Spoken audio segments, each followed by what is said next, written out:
Chapter 1. The Disturbing Dream. That night, Lady Isidora Penrose awoke with her heart racing. An intense whisper, almost an inner voice, had roused her from the troubled dream. She saw a letter, written in dark, trembling ink, bearing her name at the top. Sitting up in bed, she sought the relief of light. But the room in her ancient east wing was plunged in profound gloom, broken only by the faint light from the table lamp, its glow flickering in time with the flame. She took a deep breath, as if to anchor the vision in reality, but the trembling in her hands refused to subside.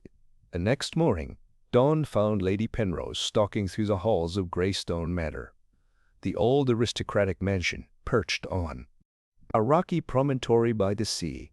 Seemed more somber than usual, with waves crashing against the cliffs and a wind whipping against the windows. In her hand, she held a small cream-colored envelope, the letter she had found hours before waiting mockingly on her desk, unsigned and unreturned. The letter began like this: Mrs. Penrose, what you dream isn't always an illusion. Pay attention. Danger lurks among those you trust most. Beneath that brief paragraph, a few words written with a nervous pulse read, Gather them at the library at nightfall. It will be your only chance. Lady Penrose frowned and felt a chill run through her. 3 days ago, she had celebrated the return of her younger brother, Sir Alistair, after a prolonged convalescence in India. The welcoming party had been attended by close family friends: Colonel Fairchild, her father's old comrade; Miss Marjorie Leith, a young spinster and the ladies' ward; the household solicitor, Mr. Bernard Huxley; and the butler, Mr. Foster, whose loyalty had been tested over decades. They had all smiled courteously, but beneath those smiles lurked jealousy, resentment, and unspeakable secrets. Before she could think further, she heard footsteps behind her. It was her maid, Miss Agnes Clover, carrying a tray of steaming tea and a worried expression.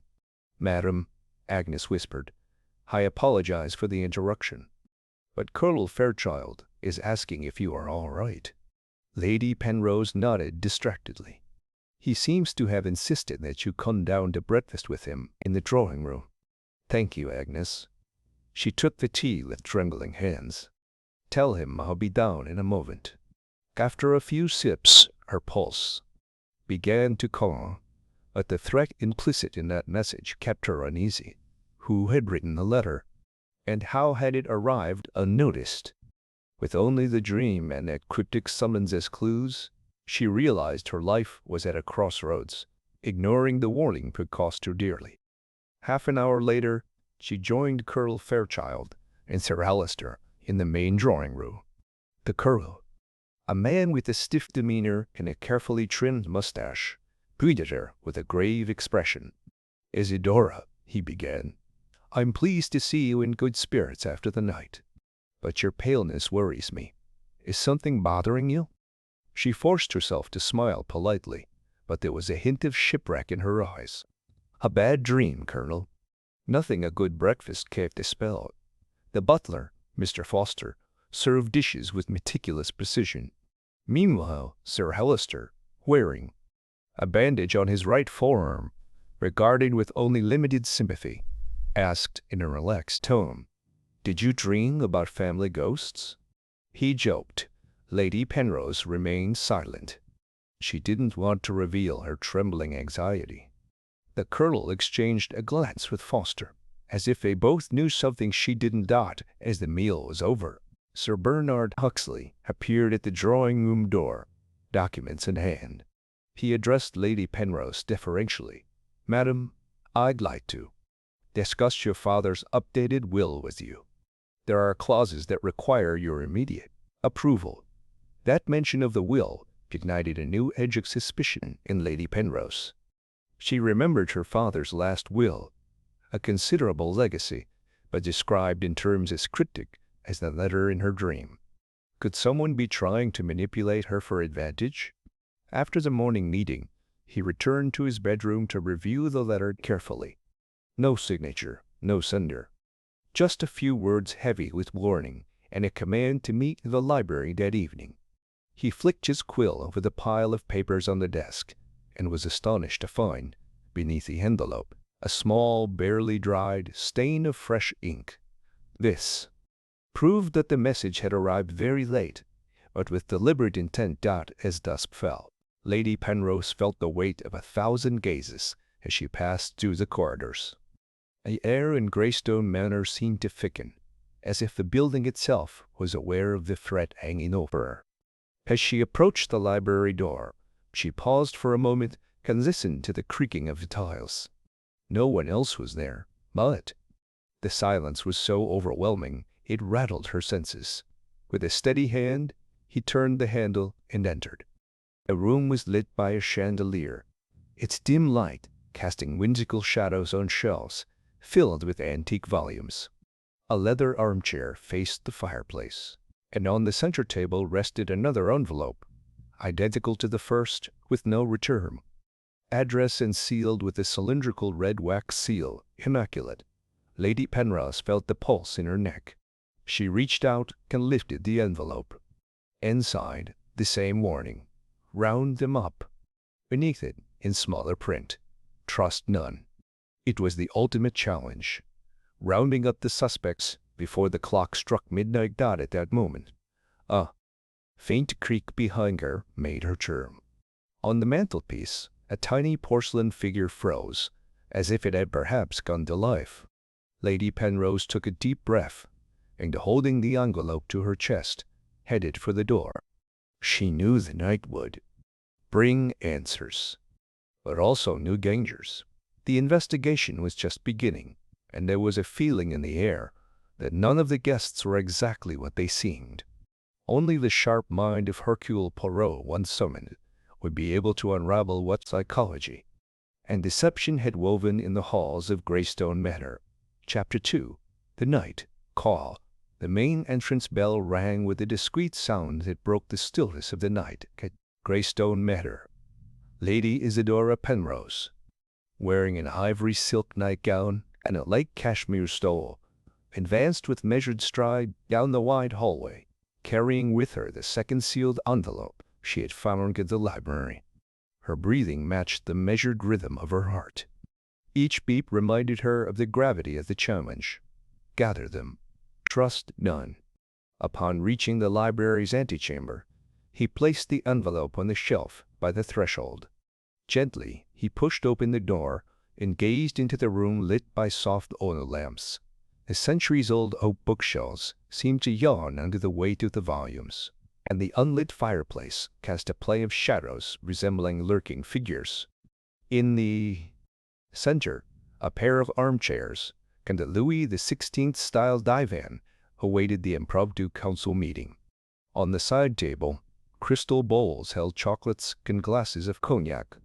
The atmosphere, rather than offering comfort, intensified the tension. Lady Penrose waited only a few seconds before hearing footsteps in the corridor. First came Sir Bernard Huxley, adjusting the sleeves of his tailcoat, his brow furrowed slightly. "Isidora," he whispered, bowing with discreet solemnity. "I received your note. What urgent need requires us to meet at this hour?" She returned his bow with a cold, helical gesture. "Friends and associates," she began, holding up the envelope. "An urgent communication arrived tonight. It's not meant to accuse, but to warn." "A new letter?"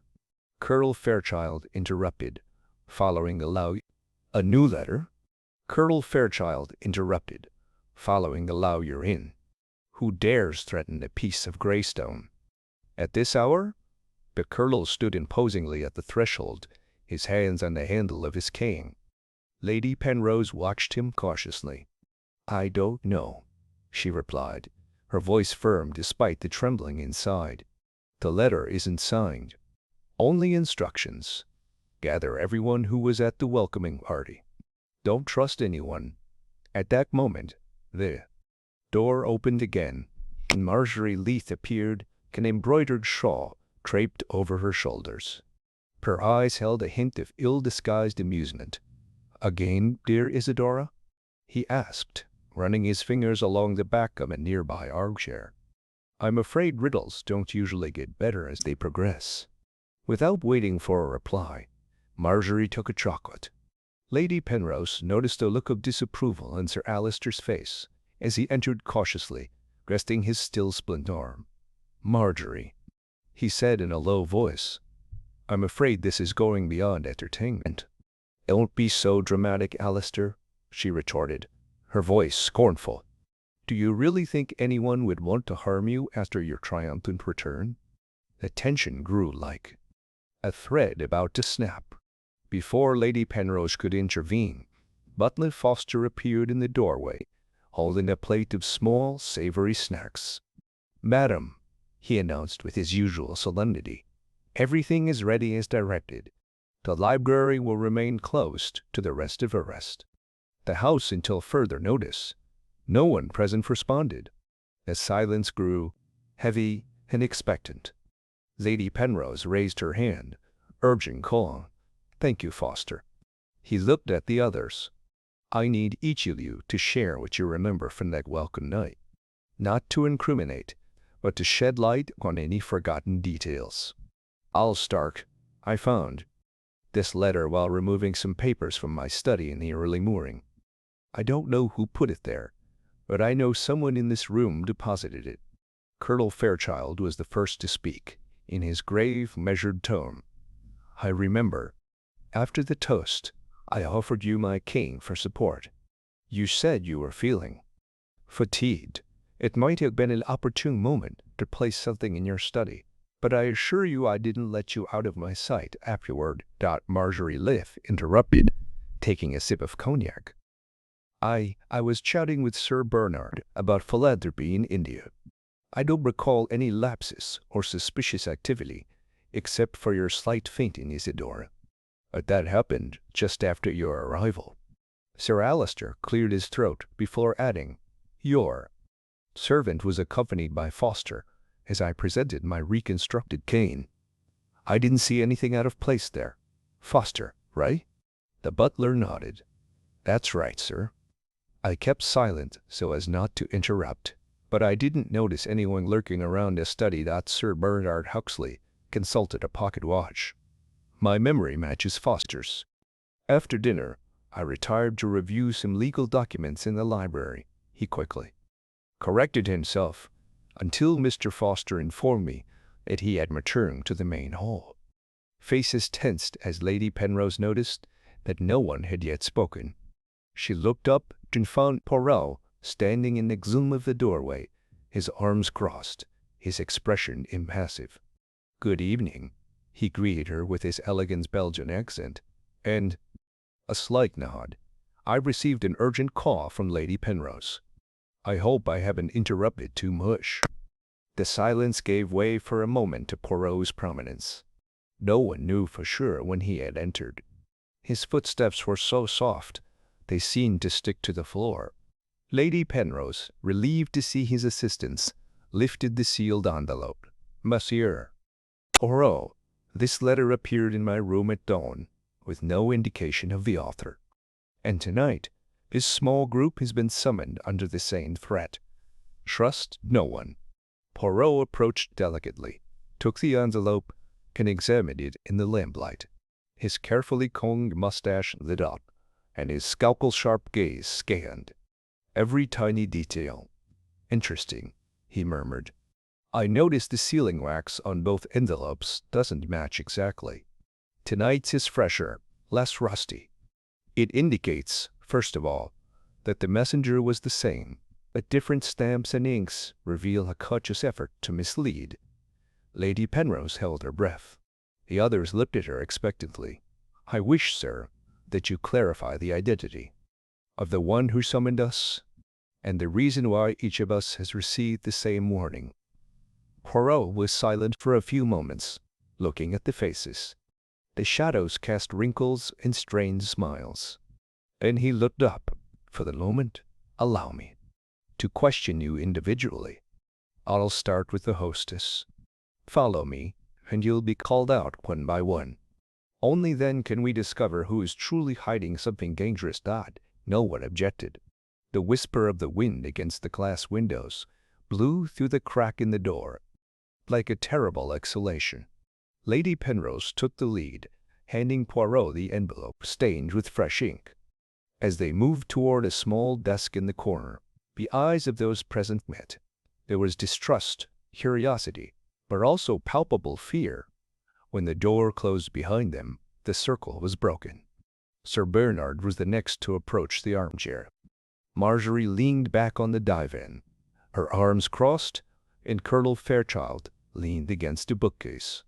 Sir Alister paced restlessly. Foster, standing by the fireplace, remained silent, his hands behind his back. The night had just begun, and Greystone Manor was already breathing with the urgency of mystery. In the gloom, Poirot prepared his little gray cells to unravel the web of deception hidden behind every gesture and every word. No one could trust anyone, and no truth was safe from the implacable gaze of the great Belgian detective. Chapter 3. The Interrogation of the Shadows. The ticking of the grandfather clock echoed solemnly in the small study adjoining the library. With the door closed behind them, the light from a table lamp cast a warm circle over the leather-covered desk, leaving the rest of the room in a comfortable gloom. There, seated with dignified composure, Lady Isidora Penrose waited. Hercule. Poirot, with his unmistakable bearing, leaned lightly against the table, observing her with a penetrating gaze that, to many, seemed almost supernatural. "My dear lady," the detective began in a low voice, "I beg you to tell me precisely everything you remember about the night before the reception. Every detail, however insignificant, could clarify the true nature of this intrigue." Lady Penrose straightened her body, took a breath, and spoke in a measured voice. "I arrived at Greystone Manor in the mid-afternoon, after the journey from London. The welcoming party was lively. The outdoor tea, the toasts, the conversations in the gardens, everything went off without incident. After dinner, I retired to my chambers to review my father's papers. It was then, late in the evening, that I felt nauseous and asked for a glass of water. I believe that was when I briefly lost consciousness, waking up with a headache at dawn." Poirot nodded slowly, twitching his carefully groomed mustache. "Who brought you the glass of water?" "The butler, Mr. Foster," she replied. "But I think it was a glass of tea, as I don't drink hot water." Poirot raised an eyebrow subtly. "Interesting. And when you woke up at dawn, without any prior knowledge of any letters, what objects were within your reach?" Lady Penrose frowned. "Just my calligraphy brushes, a silk cloth, and some papers. On the desk, I saw the envelope. There was no trace of a spoon or any liquid." Poirot looked down and jotted something down in a small notebook. "Regular tea consumption? Possible confusion of terms." Regular tea consumption? Possible confusion of terms.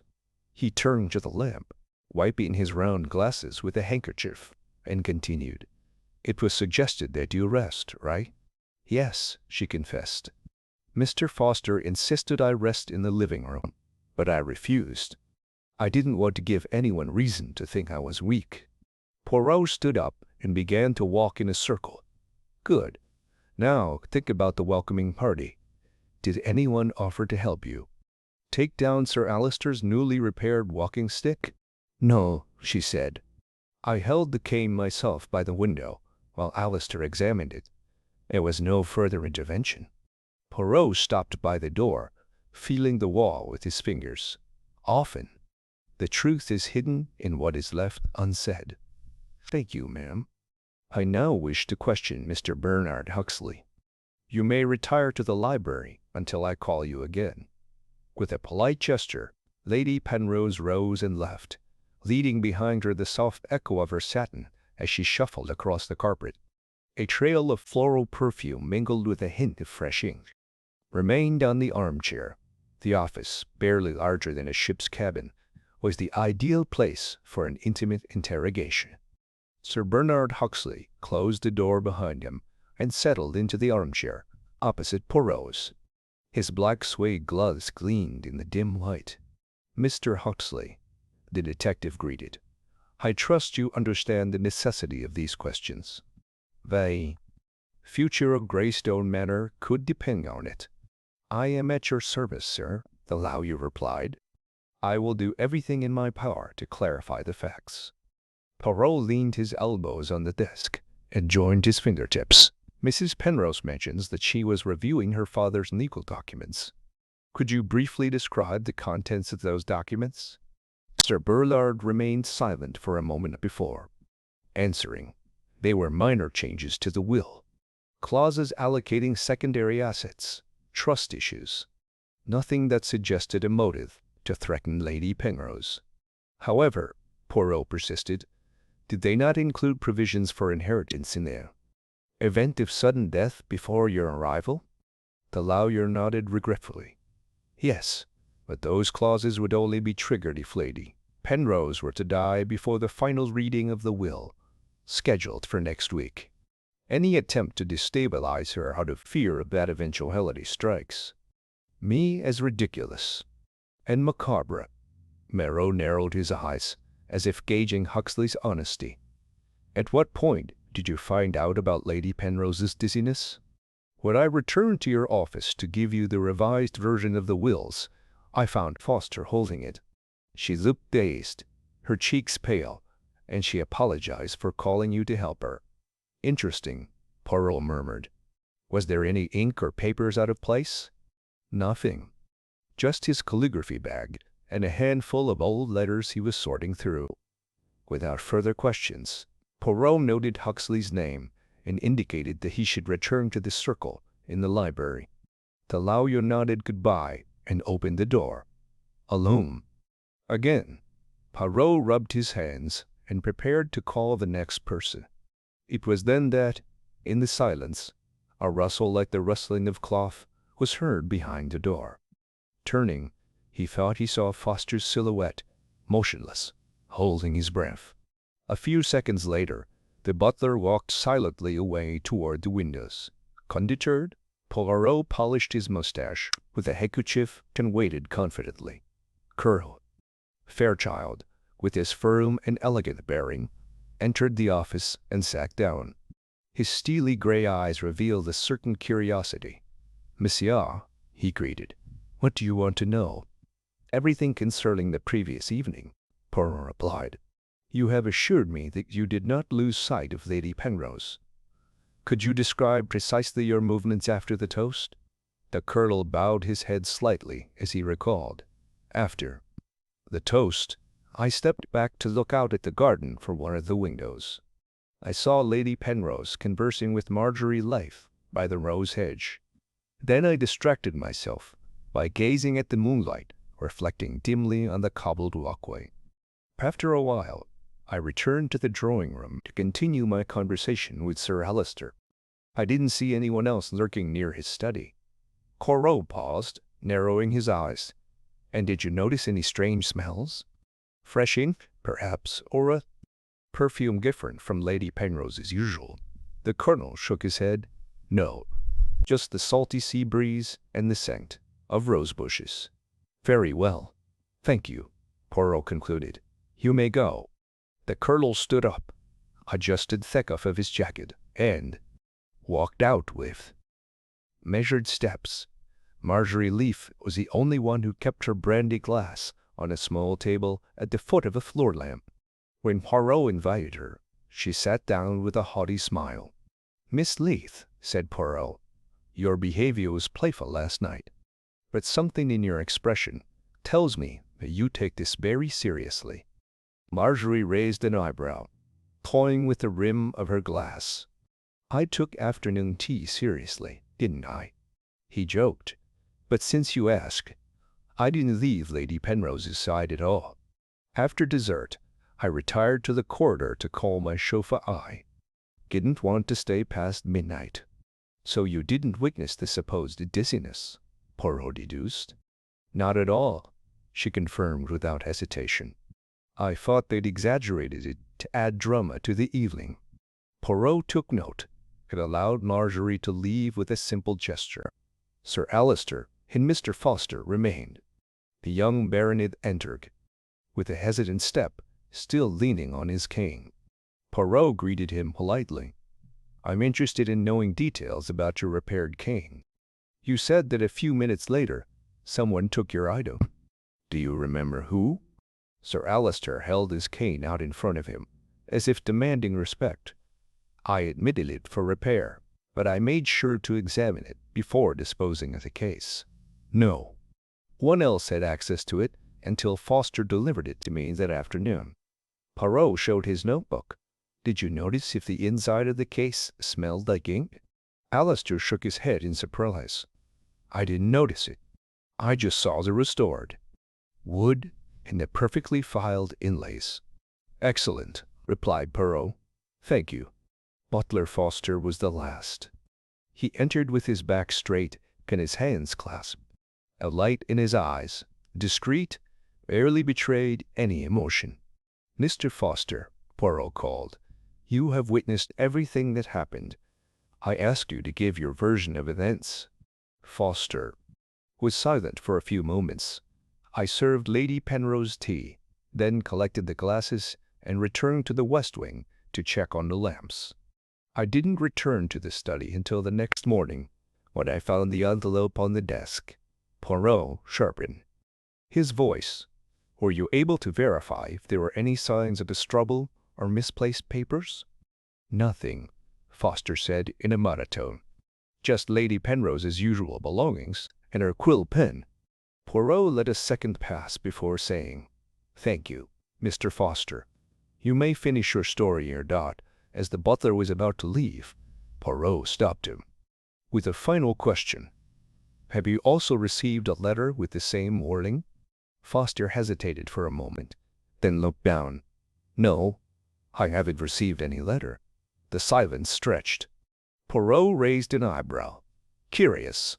While everyone else heeded the warning, you remained on the sidelines.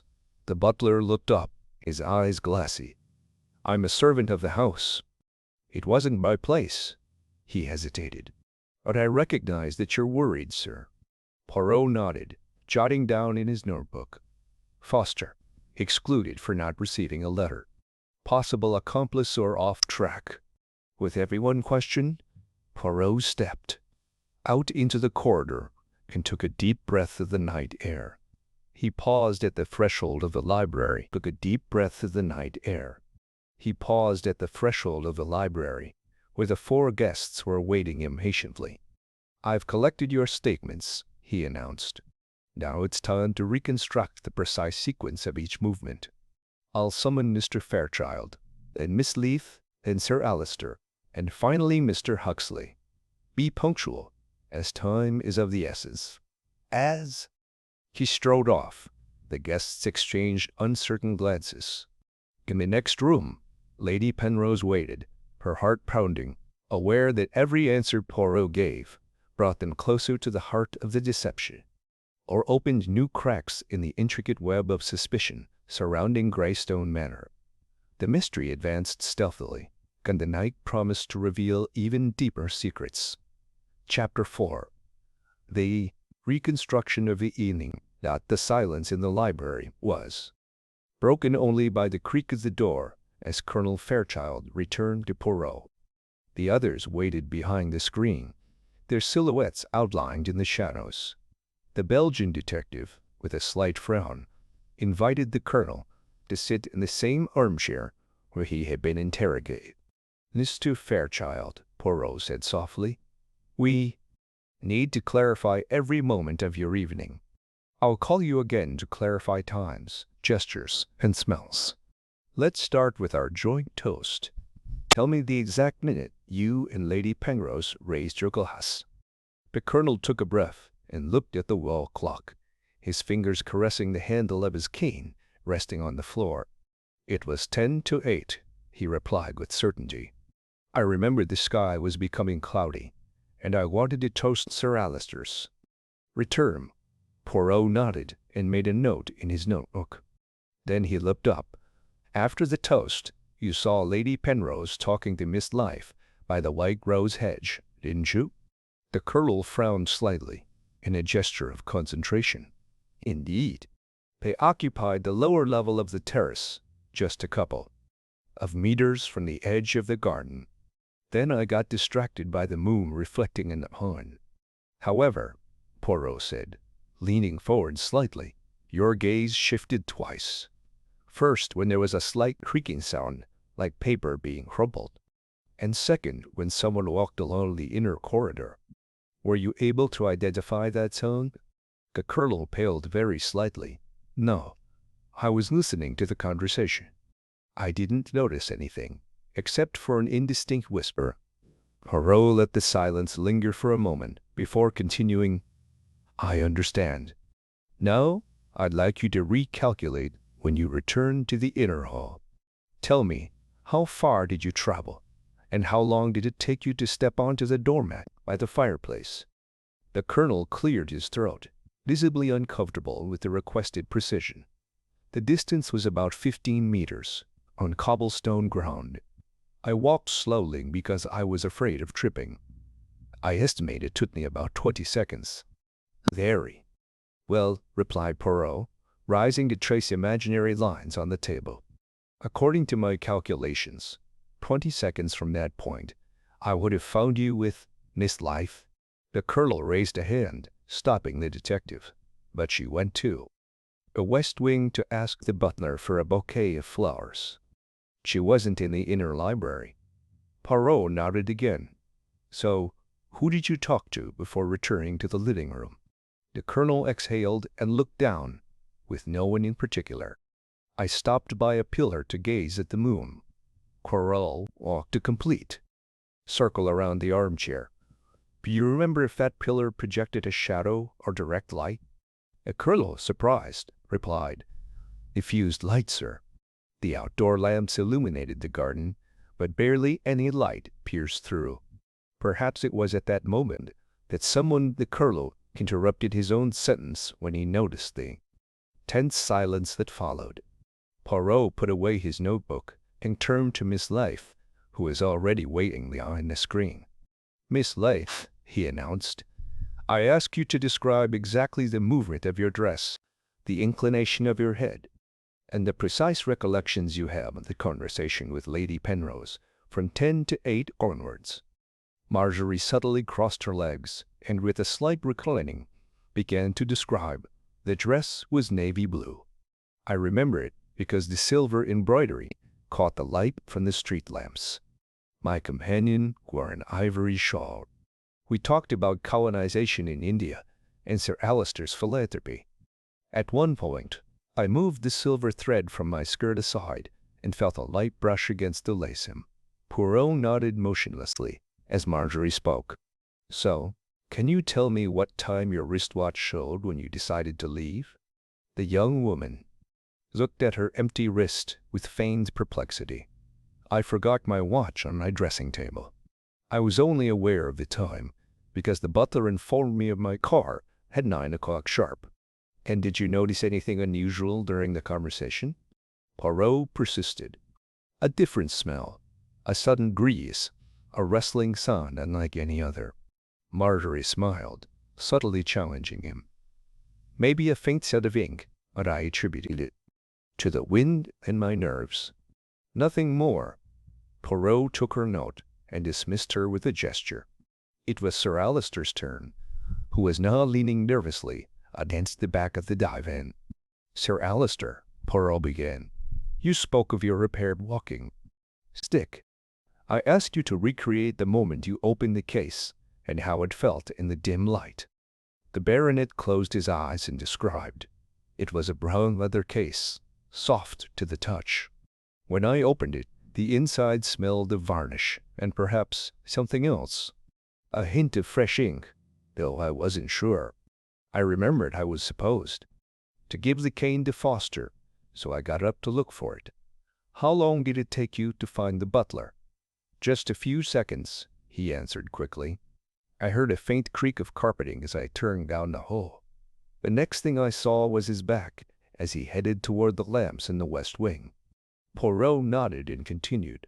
"At first, did you feel Like returning to the salon, or did you take a different path? I decided to return to the drawing room, Alistair said quietly. I was afraid that my prolonged absence would seem strange to Lady Penrose. Poirot noted his last observation and gently pushed the cushion of his chair. Thank you, sir. Returned to the chorus of suspects. Only Bernard Huxley remained. The lawyer entered with a weary air, as if carrying the weight of a secret unknown to everyone. Mr. Huxley, Poirot greeted him, I ask you to be precise down to every second after delivering the corrected will to Lady Penrose. Can you draw that sequence in your mind? Huxley adjusted his glasses and closed one eye, concentrating. After handing over the document, I stepped back 2 meters and looked up at the portrait of his father. I stood there for about 15 seconds, mentally checking to see if I had forgotten anything. Then I walked toward the inner library to look through a book shelved in order. On that way, I heard a very faint rustling, and when I turned around, I saw no one. I continued on my way, entered, and noticed the smell of ink. Could you differentiate that smell from that of your usual legal inks? Huxley paled slightly. Not exactly, sir. But it was a less dense, fresher shade, as if the ink had been sitting for a few hours. Poirot made a note and finally raised his gaze to all those present, who were watching intently from the adjoining library. Thank you all, he announced. I now have a detailed sequence of every movement, every sound, and every smell. Allow me a moment to analyze this data. I'll be back shortly. As Poirot retreated to a corner by the window, where the moonlight reflected on the curtains, the suspects exchanged nervous whispers. The reconstruction hadn't clarified everything. Rather, it had revealed new nuances. The rustling of paper that no one could identify. The smell of fresh ink at various points. Foster's fleeting shadow in the corridor. They knew that Poirot's next appearance would raise even sharper questions. In the expectant silence, the night took on a feverish hue. The real trial was just beginning, and Hercule Poirot's mind was preparing to weave together those scattered threads, joining the pieces that, until now, had seemed unconnected. Chapter 5. The Invisible Threads. The silvery reflection of the moon bathed the library as Poirot returned to the circle of suspects. In his hands, he carried a small red-covered notebook in which he had meticulously recorded every smell, every sound, and every gesture gleaned during the interrogations. His impeccably groomed mustache underlined his concentration. Friends all, he began in a soft but firm voice. The time has come to tie together the invisible threads connecting your movements. But first, I must clarify a crucial matter. The messenger of the letters. The envelope placed on Lady Penrose's desk and the sealed envelope that convened this nocturnal meeting come from the same hand, although with different stamps. The ink, fresh in both cases, denotes a recent urgency. That messenger must have known your movements precisely and avoided being seen. A murmur ran through the room. Marjorie Leaf narrowed her eyes. Colonel Fairchild pressed his cane against the floor. Sir Alistair tensed, and Sir Bernard Huxley kept his gaze lowered. Only Foster remained motionless, standing by the window. Monsieur, Lady Penrose asked, suppressing the tremor in her voice, how did you know who to instruct? Poirot raised a hand in a sign of calm. It's my belief, he said, that the author of the letters is part of this circle.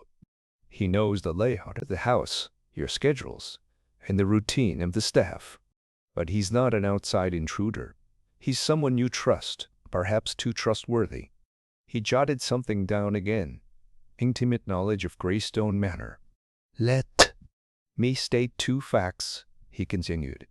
First, several people noticed a faint scent of fresh ink. Miss Leaf attributed it to the wind, Sir Alistair to a tinge in the walking-stick case, and Sir Bernard could not distinguish it at all in his office. Colonel Fairchild did not detect it, but his 20-second retreat might have deprived him of the faint scent. Second, Mr. Foster, who missed the letter, moved with excessive discretion between the corridors, pausing outside Lady Penrose's office door at an uninterrogated moment.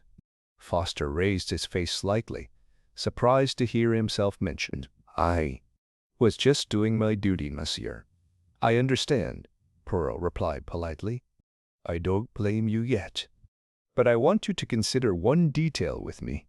If the messenger had been the butler, the letters would have arrived without inconvenience.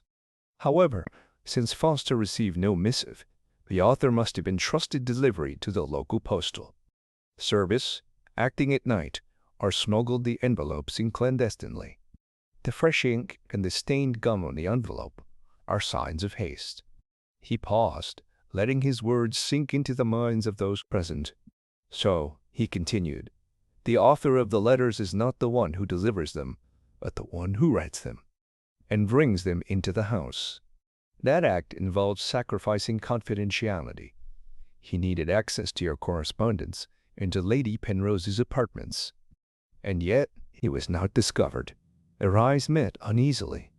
The atmosphere, dense and silent, awaited Poirot's next move.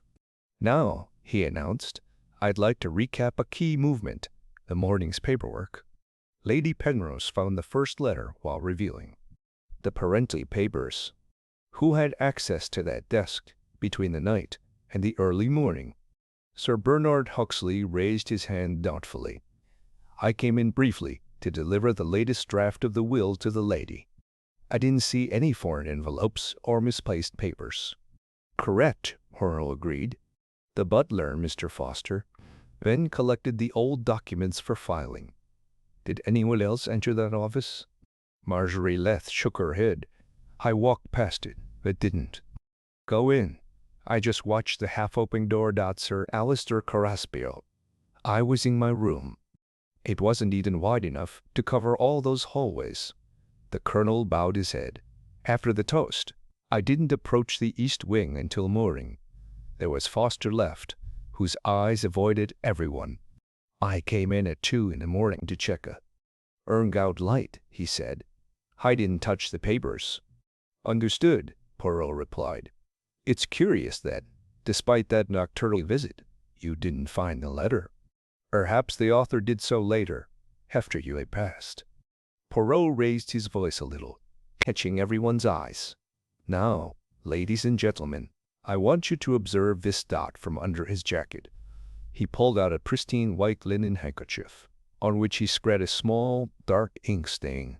Using a very fine needle, he extracted a tiny thread, stuck to the handkerchief, and showed it to the group. "This thread," he explained, "comes from the inner lining of one of the sealed envelopes. Compared to the thread on the original envelopes, it's thinner and slightly different in color. I suspect the author opened the original envelope, removed the letter, cleaned the stain, and resealed it, leaving traces of this operation on himself." A low murmur ran through the audience. Poirot continued in a didactic tone. "The thread matches the lining of the inside pocket of a dress waistcoat. Only 2 of you were wearing waistcoats. Miss Leith, whose embroidered waistcoat doesn't match in textile composition, and Colonel Fairchild, whose waistcoat, according to the butler's report, is of heavy wool. Sir Alistair was in full dress uniform without a waistcoat, and Sir Bernard wore a waistcoat of fine wool, but dark in color. However, the texture is more closely related to the wool of a waistcoat, shaded with silver thread." Marjorie raised an eyebrow, puzzled. Colonel Fairchild's jaw tightened. Sir Bernard paled, and Sir Alistair narrowed his eyes as he understood the thrust of this reasoning. "Does anyone here have silver threads on their vest?" Marjorie asked, her voice trembling. "Indeed," Poirot confirmed. "Miss Leith wore silver embroidery, but not real silver thread. The inlays were metallic, varying in thickness and purity. The thread found in the handkerchief matches the silver wool used in Mr. Fairchild's waistcoat." as I was able to ascertain by discreetly touching its lapel. The colonel stood up abruptly. "This is nonsense," he exclaimed. "I had nothing to do with those letters."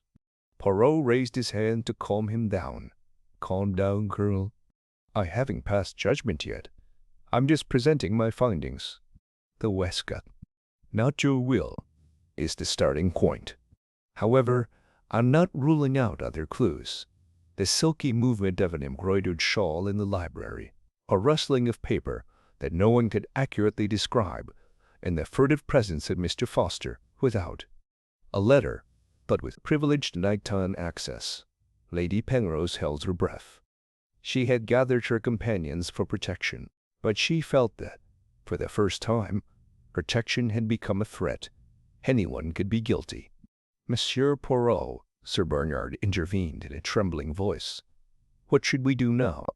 Poirot put away his notebook and walked over to the fireplace, lighting a small cigar with a careful movement. "Continue to trust me," he said. "Tonight, everyone will return to their rooms. But before dawn, I will ask the servants for a bouquet of white roses and a tray of dark chocolate. Leave these objects in the spaces where you found the letters.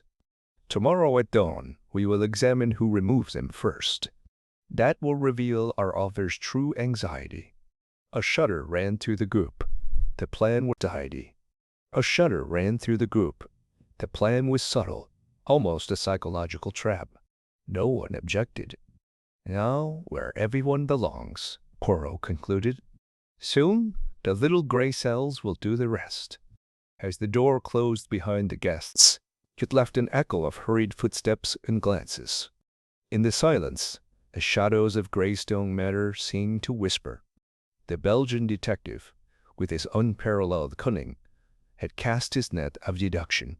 All that remained was to wait and observe. Chapter 6. The Dawn of Decisions. The first light of dawn timidly filtered through the stained glass windows of Greystone Manor, bathing the corridors in a damp golden hue. Lady Isidora Penrose, still dressed in her light cotton nightgown, made her way cautiously downstairs, following the muffled lament of the waves beyond the windows. The air smelled of salt and dew. On the furniture rested the arrangements Poirot had planned: a bouquet of white roses and, beside it, a tray of dark chocolates. In his heart echoed the reason he had summoned everyone the night before: to discover the anonymous author of the letters and thwart the damage threatening Greystone Manor. The Belgian detective had devised a subtle trap. Those who collected the roses or chocolates before the appointed time would demonstrate unease, or perhaps guilt. Carefully, he took out the notes Poirot had left in his care and reviewed them. Bouquet in study, chocolates in library, bouquet in west room, chocolates in east room. The spaces corresponded to the places where the letters had appeared. At the end of the corridor, a faint creak in the parquet floor announced the butler's presence. Mr. Foster emerged from the shadows, immaculate in his dark livery.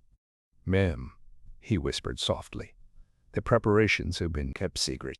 No one but myself can. The inspector knew the arrangement of the objects." Lady Penrose nodded and looked down at the bouquet. "I appreciate your discretion, Foster. Please remain close, but do not interfere.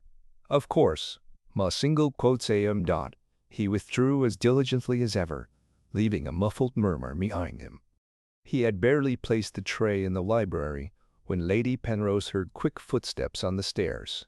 It was Sir Alister, still dressed in a shabby suit. "Isidora," he announced, "I'm sorry to bother you so early, but His eyes lingered on the roses. "Can I help you with that?" She stopped him with a light but firm hand. "Sir Alister, I ask for your discretion. This is not just any arrangement." The young man lowered his head, visibly uncomfortable, and took a step back. "I understand. I won't interfere." As she turned, she gently bumped into the bouquet. Several roses fell out, spreading their sweet scent. She looked up remorsefully. Sorry, my fault. Don't worry, she replied, gathering the flowers.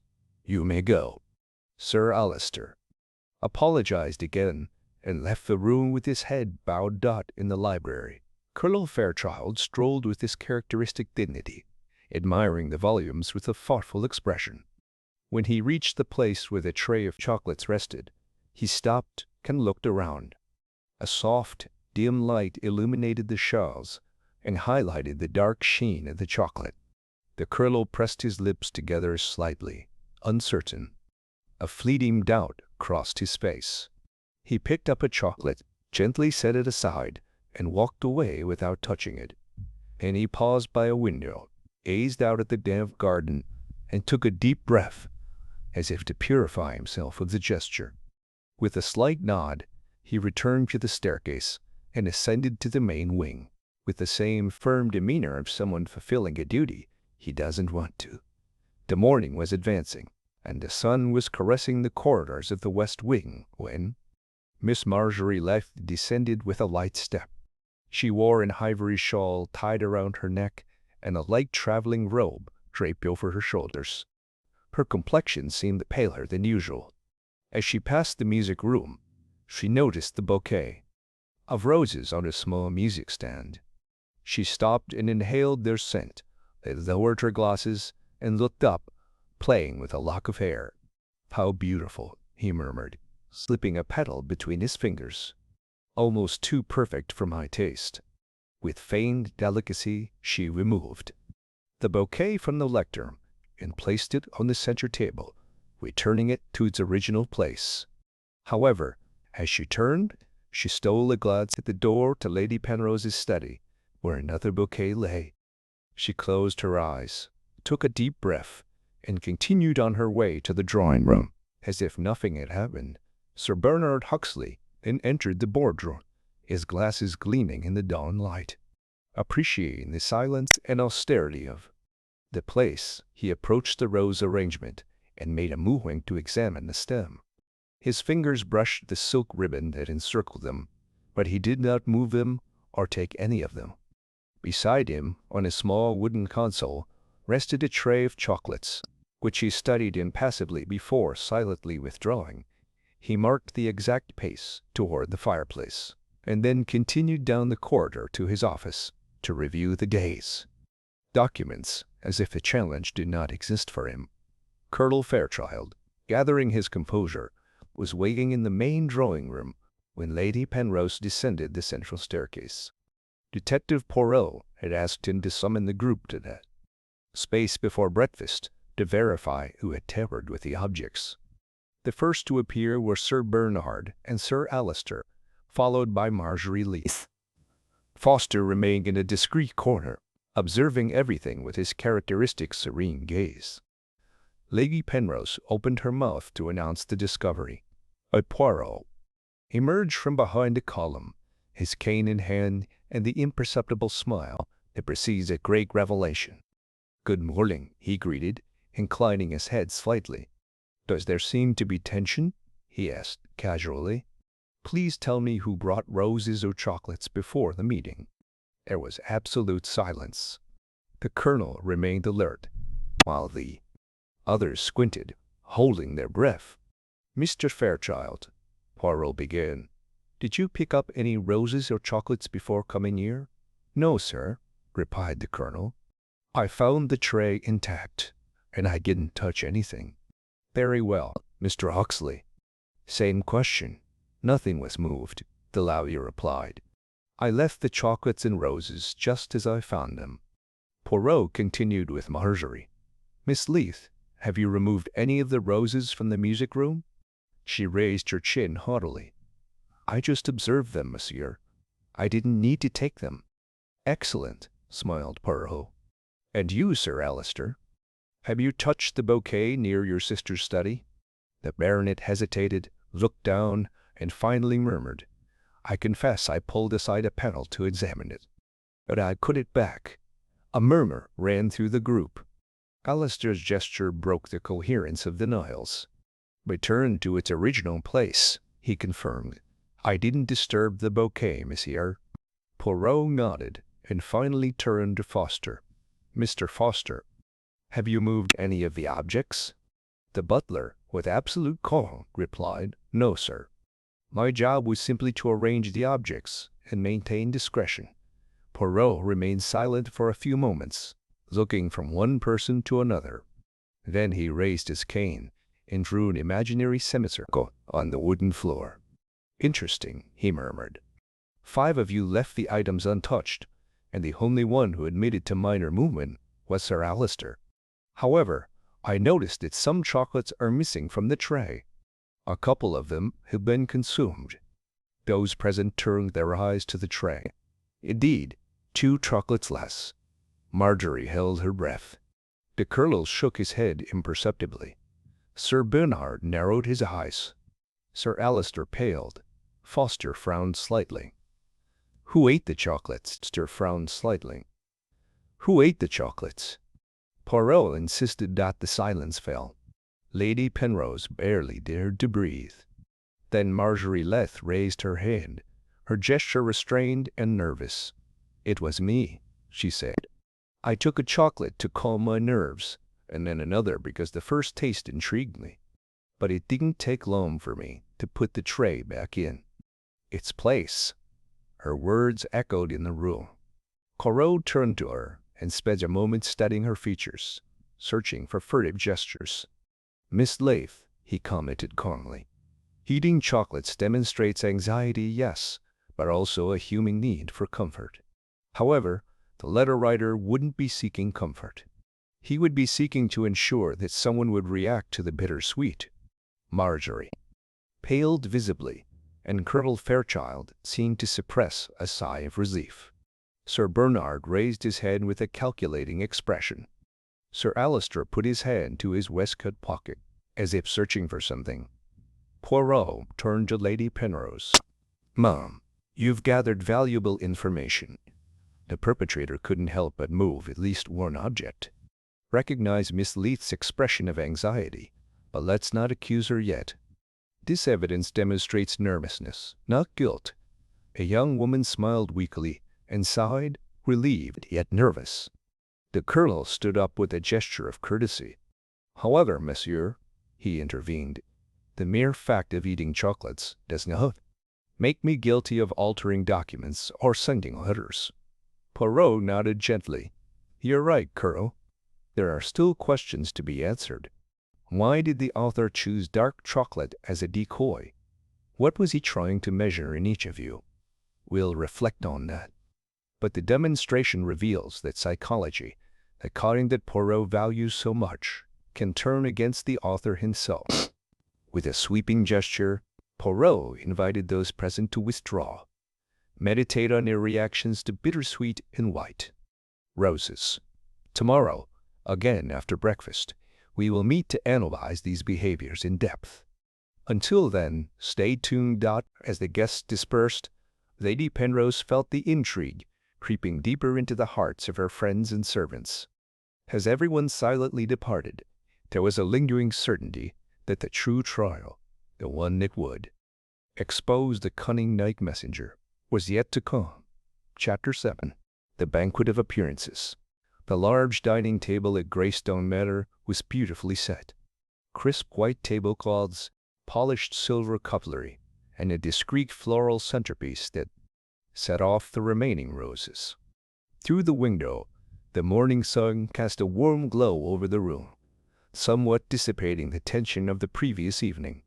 The guests were seated gracefully, Lady Isidora Penrose at the head, Sir Bernard Huxley to her right, Colonel Fairchild by the window, Sir Alister opposite his sister, and at one end, Miss Marjorie Lethe, her ivory shawl draped between her chair and the wall.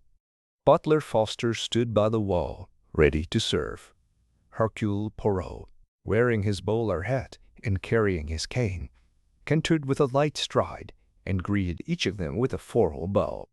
After placing his glass of orange juice in front of Lady Penrose, he stood next to Sir Bernard. "Good morning, everyone," he began with gentle energy. "Thank you for bringing us together so punctually. Today, we will continue our investigation by observing your interactions during this breakfast. I'm paying attention not only to what you say, but also to how you act." A murmur held expectations. Poirot delicately took a croissant and, without tasting it, continued, "Just a few hours ago, 5 of you managed to resist the temptation to move roses or chocolates. Only Miss Lythe confessed to a minor indiscretion. However, we haven't examined the subsequent gestures. Averted glances, imperceptible touches, or whispered exchanges. Today we will observe how you share this feast and what each reaction tells you." Sir Bernard adjusted his glasses, and Lady Penrose took a deep breath. Colonel Fairchild held his teacup leisurely. Sir Alister bit into a piece of toast, and Marjorie toyed with her butter. Foster poured steaming coffee for everyone with an unwavering hand. Poirot turned his attention to Sir Bernard. "Mr. Huxley, when planning the final reading of the will, were there discussions about changes to the clauses relating to the east wing of the mansion?" The lawyer bowed his head. There was some doubt about Lady Penrose's preference for the library. There was some debate about allocating that wing to a separate trust, but there was no consensus. It was agreed to postpone the decision until the verdict of this inquiry. Poirot nodded. "Understood. Thank you very much." And he turned to Colonel Fairchild. "Colonel, I revere your service to the Crown. Are you concerned about Lady Penrose's inheritance? Or do you trust her judgment regarding what remains of Greystone?" The Colonel held his gaze calmly. "What I desire is the preservation of the Penrose line, Monsieur. My duty is loyalty, not ambition." Sir Alister looked up. "And my duty is to protect my sister." He paused. "After last night, I fear my family. Legacy is in danger." Marjorie exhaled. "I wish to see this fortune put to good use. I have no personal aspirations, but I confess I'm interested in who will rule Greystone." Lady Penrose put down her spoon. "I appreciate your honesty. Now, Monsieur Poirot, where do we stand?" Poirot leaned an elbow on the table. "The indicators point to an anxious author, someone who knew your routines and wanted to test your composure. But there's one key piece we haven't yet considered: the desserts that will accompany this breakfast. Once they arrive, they'll tell us more than your words." A creaking of tiles announced Foster's entrance, wheeling a trolley with a platter of fruit tarts, flan, and petits fours. Each guest received a plate with 3 different bites. Poirot waited a few moments before taking his. "Miss Lythe," he said gently, "please try the strawberry tart first. Then choose one of the small cakes." Miss Lythe obeyed, taking a bite of strawberry first, then a cream petit four. She stopped herself as soon as she raised her fork. "Delicious," he commented. "But I don't usually eat heavy pastries for breakfast." "Please observe," Poirot invited the Colonel. "Take the lemon tart, and tell me whether you prefer the flan or the tart." Colonel Fairchild took his lemon tart, savored it, and after a brief pause, chose the flan. He savored it calmly, and finished with a satisfied expression. Sir Bernard, in turn, tried the flan first, quickly removing it to shovel a piece of cake into his mouth. Sir Alister, impatient, took 2 tartlets before setting them down and finally folded the third away. Lady Penrose, elegantly, simply tasted the white chocolate petit four and placed the untouched tartlet on her plate. Poirot took silent notes. When the trolley had been removed, he looked up and began. "Miss Lythe, your pacing of each bite demonstrates a search for quick comfort, followed by restraint. You signal restlessness, but conscientiousness. Colonel Fairchild, you decisively ate the flan after careful consideration. Mr. Huxley preferred the cake after an initial lack of enjoyment of the flan. Sir Alister, you were impetuous, but you took your time with pleasure. And Lady Penrose, you chose the more subtle sweet." The guests blinked at Poirot's thoroughness. "These gestures," he continued, combined with the previous tests, form a psychological pattern. Moderate anxiety in some, impatience in others, and a restrained reserve. The letter writer wanted to provoke stress, but also to steady your self-control. Lady Penrose nodded, grateful for the partial clarity. Grateful for the partial clarity. Monsieur, he asked, has anyone ever shown less self-control? Poirot exhaled softly. The only one who apparently gave in first was Sir Alister, who took 2 tarts without thinking. However, the truth doesn't always match the impulse.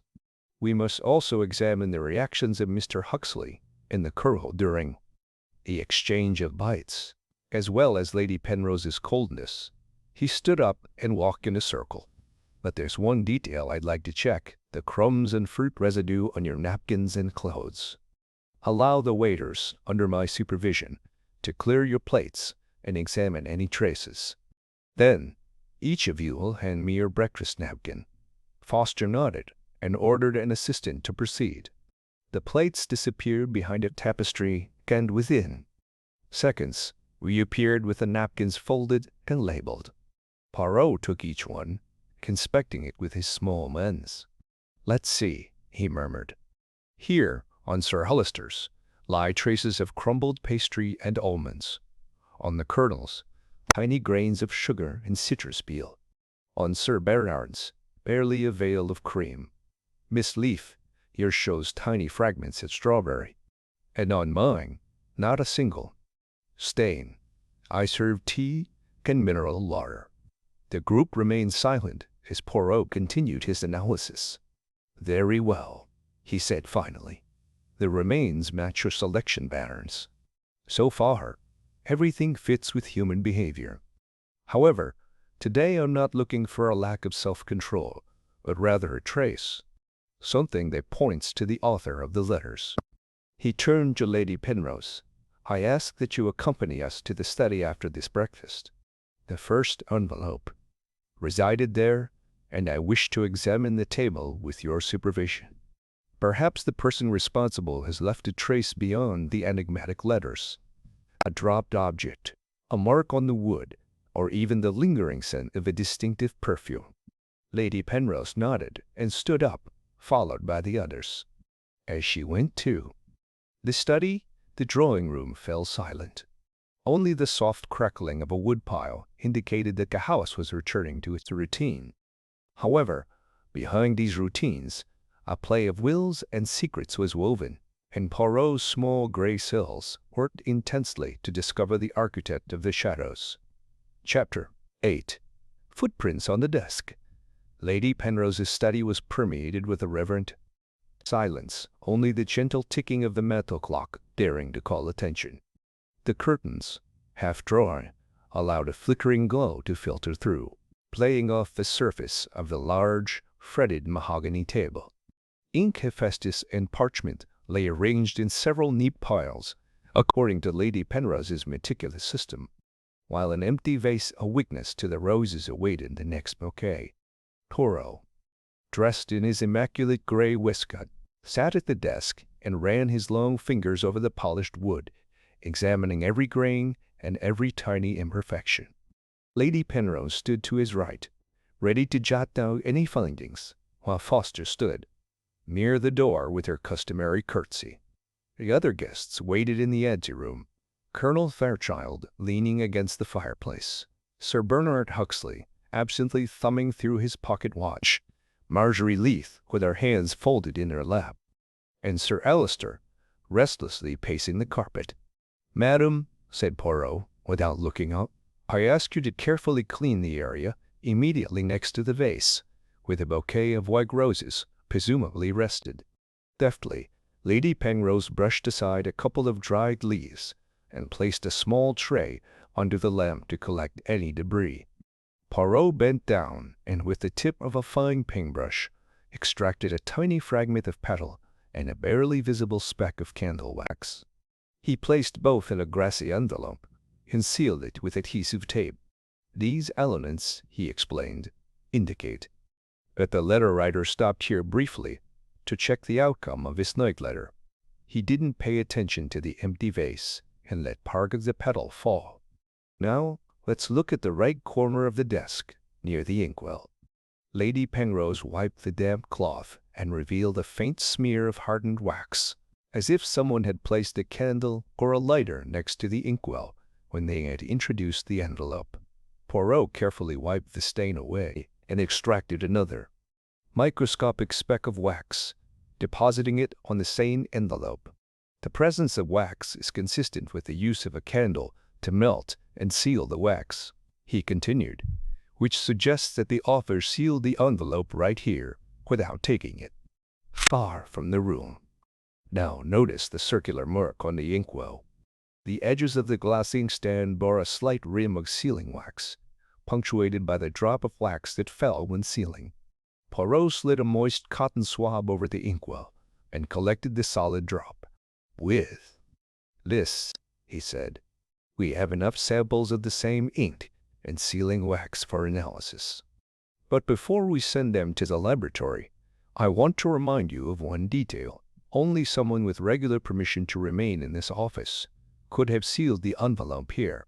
Neither Sir Bernard nor Colonel Fairchild usually used this space. Marjorie Leith was there briefly, but we didn't check her silver waistcoat for wax. Sir Alister is not in the habit of writing. Only 2 people frequent the desk, Lady Penrose and Mr. Foster. Foster, who had remained impassive until then, paled slightly and held his breath. Monsieur Poirot, Lady Penrose intervened. Are you suggesting that Foster might be the author of the letters? I haven't confirmed anything yet, Poirot replied politely. I'm just pointing out that priority access and knowledge of the envelope's location suggests someone who dared to tamper with the room. But let's not rule anyone out. Now I'd ask you to accompany me to the opposite side, where the safe is built into the wall. The guests filed into the large built-in wardrobe. The wrought iron door gleamed with the inscription, Testamentum Penrose. Poirot brought in a small portable flashlight and examined the lock with a magnifying glass. I'm looking for fingerprints or other traces on the lock, he said. But there don't seem to be any fresh prints. Someone cleaned the handles very carefully. Marjorie frowned. There must be some way to tell who opened this recently. Poirot exhaled slowly. Indeed, although there are no fingerprints, there is slight wear on the metal inside the handle, right where your thumb pries it. This wear doesn't match Lady Penrose's pattern, her inevitably calm and familiar expression, but rather a smear of oily residue from the hand cream Mr. Foster uses. Foster swallowed and lowered his head. I use cream on my hands to keep them from drying out in the coals of the West Wing chambers, but I've never applied it in the studio. Colonel Fairchild stepped forward. That sounds a bit too convenient, sir. It could be a confusion. Poirot raised a finger. I understand your astonishment. Allow me, however, to present another clue. Notice on this shelf, just above the safe, a book entitled Manuscripts in the Darkness. Note the spine. There's a subtle, barely perceptible cut in the fabric, and a parallel groove on the edge of the shelf. Sir Bernard examined the book and whispered, That mark looks recent. Exactly, Poirot affirmed. The author, in removing the dried sealing wax from the cover, accidentally rubbed the book. Here, on the cover, lies a small flake of old sealing wax, very similar to the wax pigment we collected from the inkwell. This tells us that the seal was opened and resealed here, in this office, with the intention of forwarding the letter in order to confuse us. Lady Penrose felt a chill. The trap was tightening around someone she trusted. Monsieur Poirot, he murmured. Do you mean that whoever wrote the letter came in here to fake the scene? It would seem so, Poirot replied. And now, I ask you to consider this person's routine. One day he helped the lady with the desk. The next he delivered tea, and later he checked lamps. Only someone with the full confidence of the household could move with such ease. Foster looked down at the ground. I don't deny that I've been here, but I wouldn't write anonymous letters. Poirot nodded, perhaps not with the intention of harming, perhaps with the desire to protect. But the fact remains, someone trusted by you tampered with paternal documents without authorization. I believe the time has come to confront you with the heart of the mystery. He turned to Lady Penrose. Madam, will you agree to question Mr. Foster one last time, here and now, in the presence of witnesses? She nodded, and, with a gesture, invited the butler to stand in front of the desk, surrounded by the attentive circle. Poirot, in a measured voice, began. Mr. Foster, I would appreciate it if you could describe, step by step, the sequence of actions you took in this office over the last 24 hours. Foster took a deep breath and began. Last night, after setting up the candles in the main hall, I went up to the study to retrieve the inkwell and store it in its cupboard. Then I inspected the oil lamp and checked the wiring for the ceiling fan. This morning, before dawn, I returned to arrange the bouquet of roses. I didn't touch anything else. Poirot raised an eyebrow. And when did you seal the inkwell? He asked. Foster hesitated. No, I didn't seal it. I wipe the ink roller dry when I take it out. But sealing wax isn't part of my job. Poirot pointed to the envelope where he had kept the samples. Here, a drop of sealing wax and a speck of wax match those in the inkwell. Could you explain? Foster swallowed, barely trembling. No, I don't know how it got there. I've never sealed envelopes in this office. Colonel Fairchild frowned. Mr. Foster, you have been in Lady Penrose's service for years. You know more than you're letting on. The butler lowered his head. I know. I'm sorry. Poirot leaned forward, his voice low. Mr. Foster, absolute loyalty to this family is commendable, but the means do not justify the end. If you feared for Lady Penrose, why the anonymous subterfuge and veiled threats instead of a frank conversation? Foster looked up, his eyes glassy. I was afraid, he confessed, his voice breaking. There are secrets in that inheritance. Secrets that, if revealed, would destroy the lady and the home. I wanted to warn her. I believed that would keep her safe. But I realized, too late, that my method would only create distrust. Silence fell over the office. Lady Penrose, her heart in her mouth, turned to look at the butler.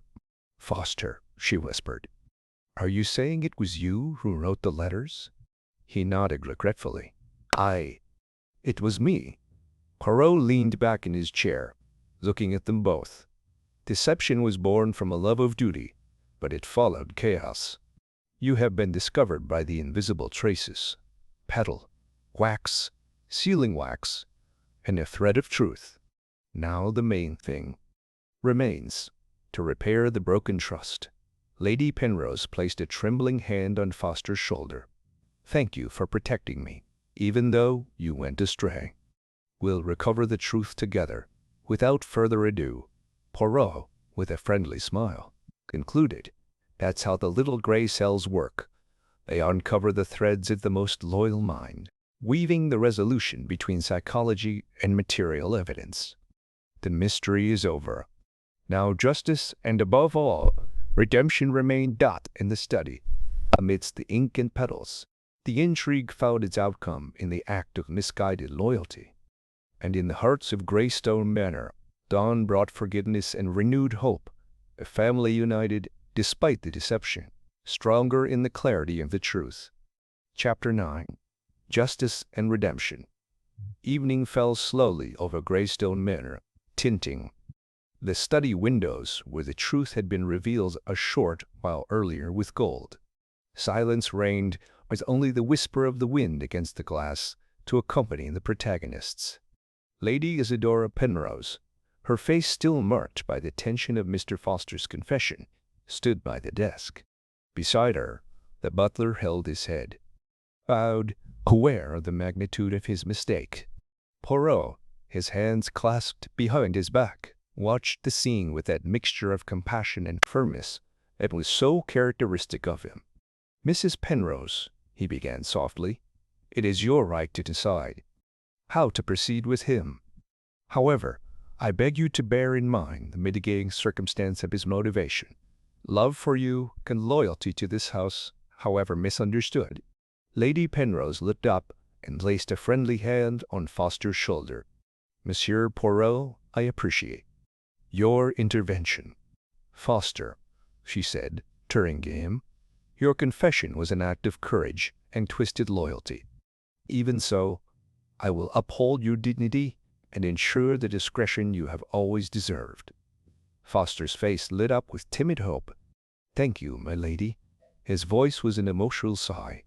"I swear to make amends the only way I know how, by providing faithful and selfless service, and by protecting this house without subterfuge." Poirot nodded approvingly. "Very well. I propose a fair course.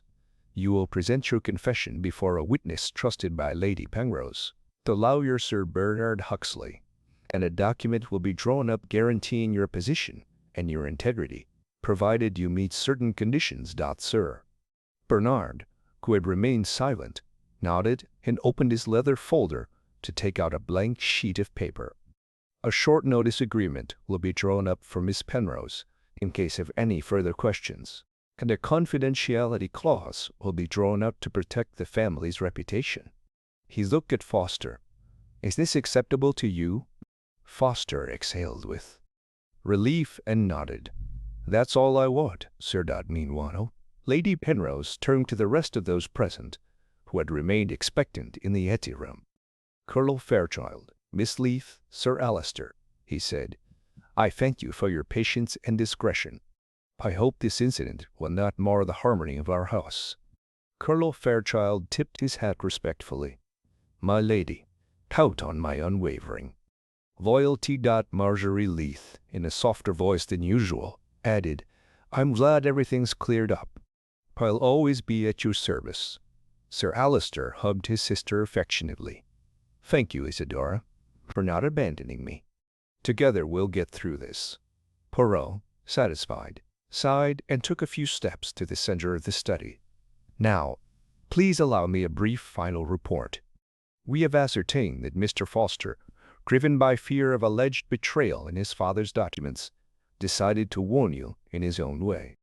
He used fresh ink, wax, and sealing wax, wrote anonymous letters, and manipulated objects to attract your attention. His motives were noble, but his methods distorted trust." Lady Penrose nodded, her gaze steady. "It was my wish that the truth would emerge without harming any of you. I'm relieved that the mystery ended without tragedy." Poirot gave a slight smile. "That's how the human mind works. The darkest acts can be born from pure feelings, but the little gray cells never fail to unravel the tangle of psychology and physical evidence." With a gesture, he invited everyone to leave the study to return to the normality of the mansion. As they descended the stairs, an unusual calm hung in the air. In the hall, Foster was escorted to the library, where Sir Bernard would formalize the legal agreement. Miss Leith and Colonel Fairchild exchanged pleasantries about the changing weather, and Sir Alister helped Lady Penrose remove her shawl, a fraternal gesture that restored the home to normalcy. That same evening, Sir Bernard met with Foster at the library fireplace. He carefully drafted the document, which combined acknowledgment of the offense, an official pardon, and clear terms of discretion and service. By signing it, they both sealed this renewed alliance. The butler would continue to serve Lady Penrose, but without subterfuge or veiled threats. When Foster returned to the East Wing to put the books back in their places, he felt a profound relief. He knew he had regained his mistress's trust, and that, from now on, his loyalty would be expressed with absolute transparency. At dusk, Lady Penrose walked down the long corridor leading to the garden, accompanied by Poirot. The sky was darkening, but the dim lighting created a peaceful atmosphere. "Monsieur," she said, I am deeply grateful to you, not only for solving the mystery, but also for allowing us all to find redemption."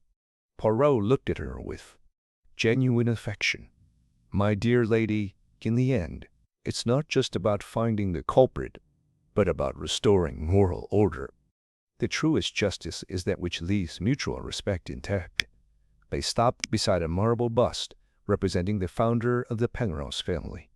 The moon was rising between scattered clouds, and the night air smelled of roses and damp leaves. "Greystone Manor will return to its peace," Poirot continued, "provided you remember that no secret remains hidden forever if truth and compassion govern." Lady Penrose nodded and reached out to interlace her fingers with Poirot's in a gesture of sincere gratitude. Then she turned and headed back into the house, leaving the Belgian detective standing in the silver light dot. As he walked back, Poirot lit his cigar and muttered to his little gray cells, "Another case closed, but another reminder that at the heart of every deception beats a human motive." Greystone Manor finally slept without disturbance, the legacy of a night when loyalty and fear wove a plot as complex as it was fascinating. And under that same roof, truth and justice had had their final say. Redemption always finds its way. Chapter 10. The Legacy of Truth. The following dawn dawned brighter at Greystone Manor. A pale sun filtered through the library's high windows, illuminating the leather spines and caressing the centuries-old volumes. Lady Isidora Penrose stood by the great fireplace, idly flipping through a tome of ancient philosophy. The house, after days of tension, was regaining its calm pulse. The servants went about their duties with discreet efficiency, and the butler, Foster, now free of shadows, walked the hall with a calm gait. Poirot, with his characteristic, precisely measured gait, entered without knocking. His mustache, softer after the break, reflected a certain restrained satisfaction. "Madam," he greeted, raising a hand, "may I ask you for one more moment to conclude our meeting?" Lady Penrose closed the book and placed it on the mantelpiece, inviting him to sit in the armchair opposite her. "Monsieur Poirot, I hear you." "This investigation," the detective began, elegantly resting his hands on his cane, "consisted not only of discovering the author of the letters, but also of understanding the hidden frailties and graces that underlie every action. Mr. Foster acted out of loyalty and fear. Miss Leith, Colonel Fairchild, Sir Bernard, and Sir Alistair all displayed, in their own ways, fears and hopes." Lady Penrose gave a grateful smile. "I don't know how to thank you for the harmony restored to my home. There's one last detail," Poirot continued, inclining his head slightly. "Remember the dream letter, found in dark ink and shaky handwriting. The author had adapted his handwriting to conceal himself, but his natural strokes were firmer." She nodded, remembering the first letter.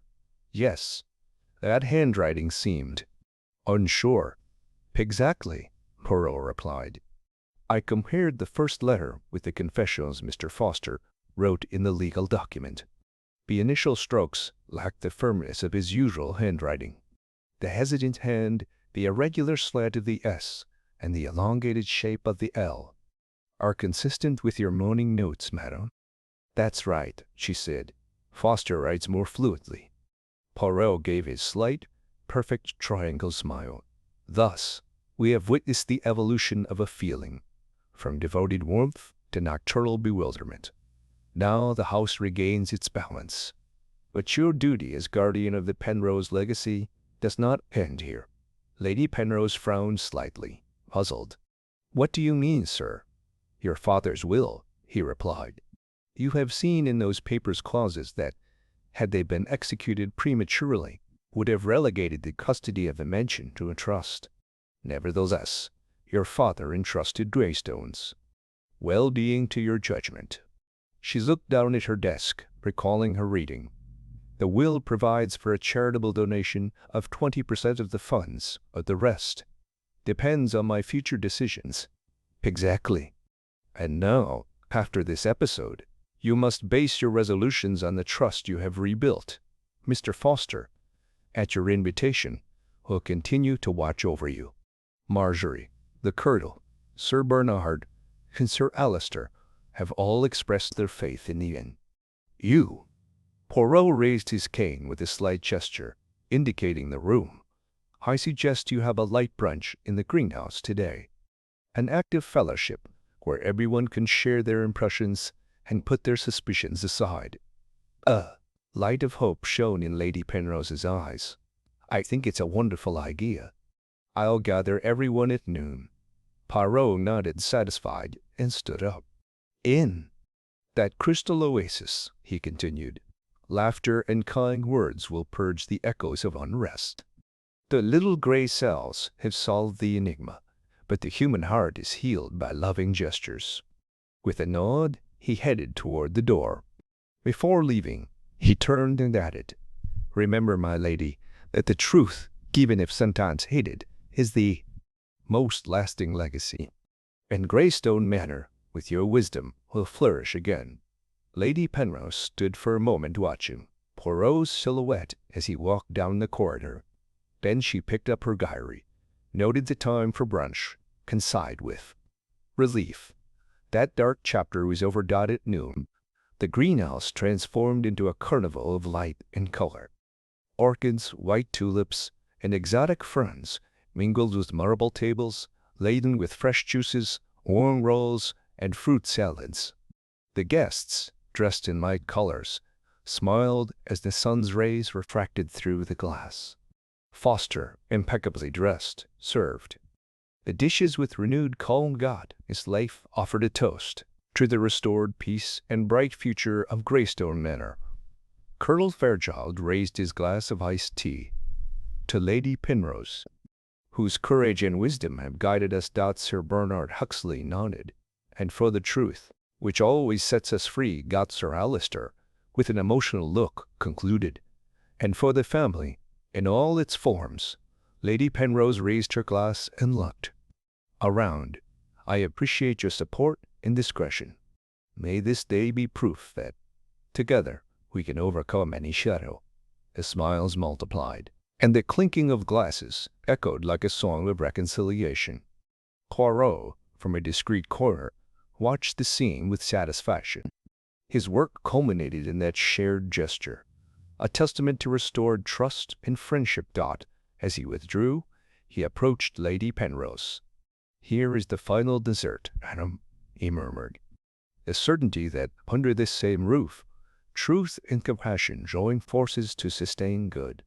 She smiled at him gratefully, and together they melted into the cheerful murmur of the greenhouse, where intrigue gave way to the blossoming of a future full of promise. With that, the story of the letter found in a dream reached its true end. Not just a mystery unraveled, but a legacy of truth and redemption that would be reborn every morning in the halls of all Greystone Manor. Chapter 11. Echoes of a Forgotten Secret. The soft crackling of the fireplace greeted Lady Penrose as she returned to the study the afternoon, after brunch in the conservatory. The walls, now free of the tension of the preceding days, seemed more spacious, and the sunlight caressed the open scrolls on the large mahogany table. After the meeting in the conservatory, the mansion seemed to breathe a sigh of relief. But beneath that apparent calm, a subtle buzz persisted, the feeling that something more remained to be discovered. Foster, his face calm in his composure, renewed, quietly entered with a glass of cool water for his wife. "My lady, would you like anything else?" he asked, placing the glass on an ivory coaster. "Thank you, Foster," she replied pleasantly. "I'm fine. I just need to organize these papers." The butler nodded and withdrew. Lady Penrose gathered up the notes Sir Bernard had transcribed during the drafting of the apology agreement and reviewed them again. Her gaze lingered on a margin where she had noted an undiscussed clause. A small library hidden behind a sliding panel in the west wing, designed by her father to house the most private thoughts.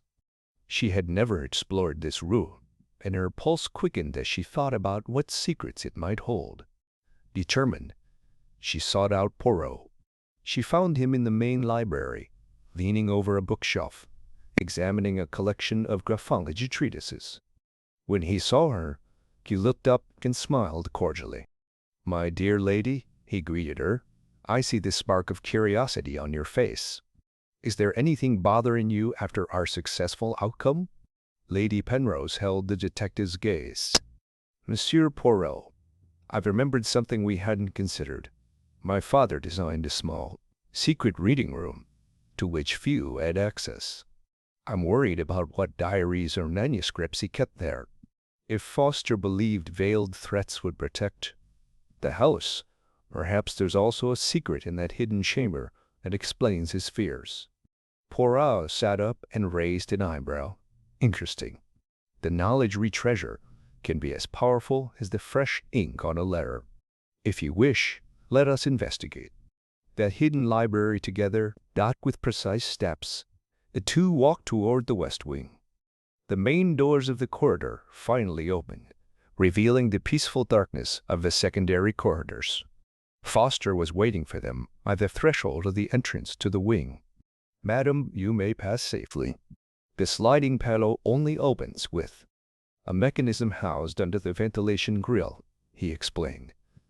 "I will escort you, monsieur, if you think it appropriate."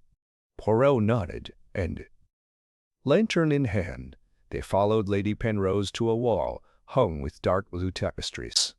Beneath one of them, a discreet brass bolt seemed almost hidden.